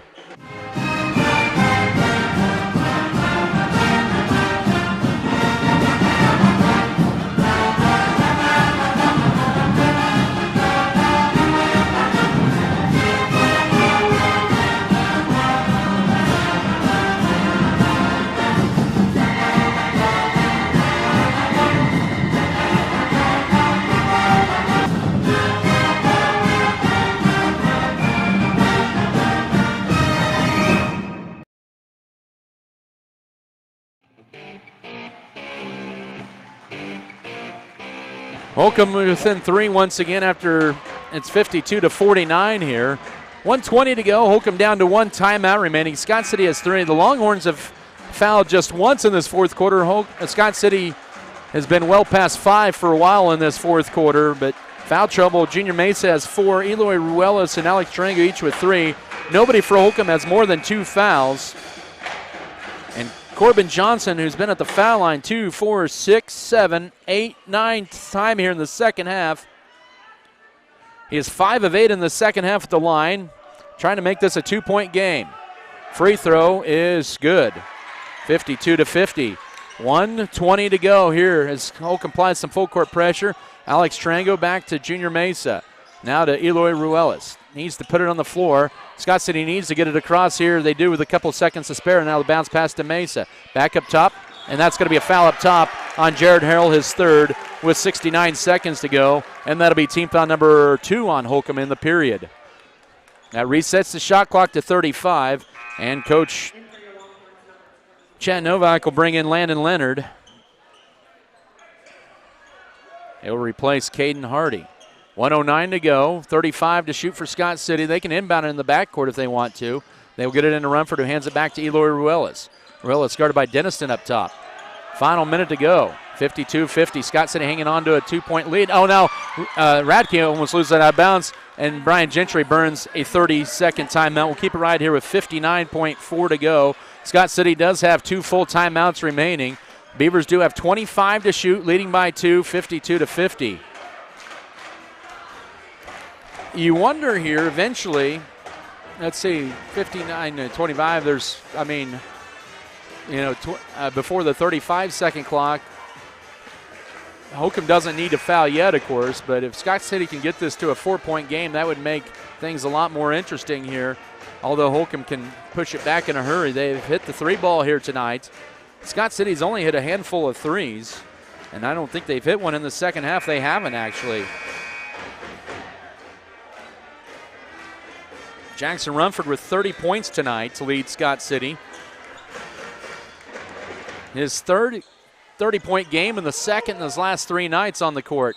The Beavers need to get this inbounds in. It's Ruelas to do the honors. Harrell is hooking him, and now it's almost stolen away. It's loose at half court, and we're going to get a reach-in foul on Holcomb, I think. Yep, and that's going to be the case. That'll be on Corbin Johnson, his second. Team foul number 3 of the fourth quarter with 57.5 seconds to go, and that'll put a new 35 on the shot clock. For Scott City, just go in and bound, or go to the backcourt if you can. Mesa to inbound it in. Holcomb guarding tightly. They do get in the backcourt to Ruelas. Ruelas still in the backcourt, strapped, and they're going to get a foul on Jared Harrell, and that's his 4th foul. And that'll be team foul number 4. Holcomb can't believe the call, as they're starting to get the fouls a little bit closer now with 54.2 to go. Interesting call there on Harrell, as Caden Hardy is going to check in for Harrell, and another 3-point threat for Holcomb comes back on the court. 54.2 to go. Final foul to give for the Longhorns. They try to get it in. They'll get it into Rumford, who holds it. Now hold it out high. Now give it to Tarango. He'll drive in. Floats one up, and it crawls off in the rebound to Holcomb. Austin Sullivan with the reward. Holcomb can tie. That was a good look for Tarango. Just couldn't get the shot to go. 40 seconds to go. Chad Novak will burn his final timeout with 40.6 to go. We're at 2-point lead for Scott City. We'll come back in 30 seconds. This is Scott City basketball. There's nothing more spacious than Western Kansas, and nobody closer than our communities. We are determined to keep our communities connected to schools, kids to teachers and parents. We believe a connected world is a better place. We are more than what we do for our hometowns. It's what we do with our hometowns. S&T is proud to be your family, your friends, your neighbor.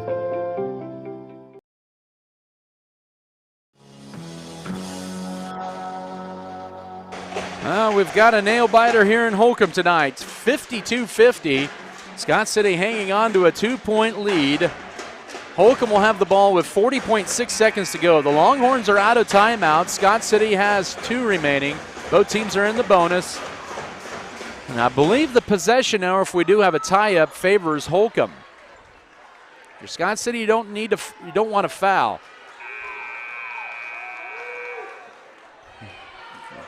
We're in for a dramatic finish here in Holcomb. It'll be Austin Sullivan inbounded in out of the timeout. Jared Harrell returns back in there with his 4 fouls. Holcomb has 28 to shoot, though. Lob it into the backcourt to Brody Denniston. Denniston will take it across the 10-second line, 35 seconds to go. Bounce passes it to Corbin Johnson. He'll drive in on Mesa. Pump fakes in the paint. Needs help. Now driving in. Here's a floater for the tie, and Denniston has it. 52-52. 25 seconds to go. Shot clock is off. Just our 3rd tie of the night. Ruelas will take it across the 10-second line with 18 seconds to go in regulation. Scott City does have 1 or 2 timeouts left. Here's entry feed into Rumford with 10 seconds. Backing his way in. Going to his left. Puts it up. No. Got his own tip up. Yes! And 1, I believe. Oh, no, 2 free throws. It was before the shot with 5.2 to go. 2 free throws coming up, and that'll be it for Jared Harrell. They're going to say the foul was before on the rebound by Rumford. Scott City can't believe that was not a basket that counted. Rumford with 2 free throws coming up here. 52-52, 5.2, and it's 53-52. 53-52, Rumford with 31.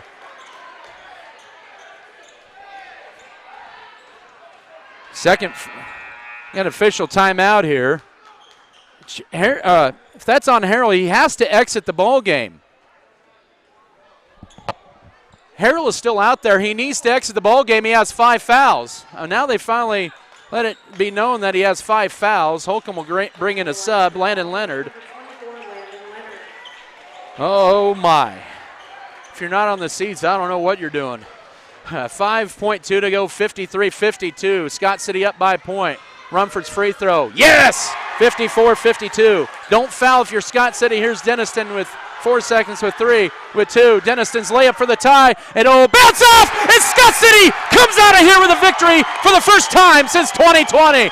Oh, what a finish here tonight. 54-52, the Beavers victorious over the Holcomb Longhorns. The Beavers are 5-1 on the year, 1-1 in the league. Holcomb falls for the first time, and they are 1-1 in conference.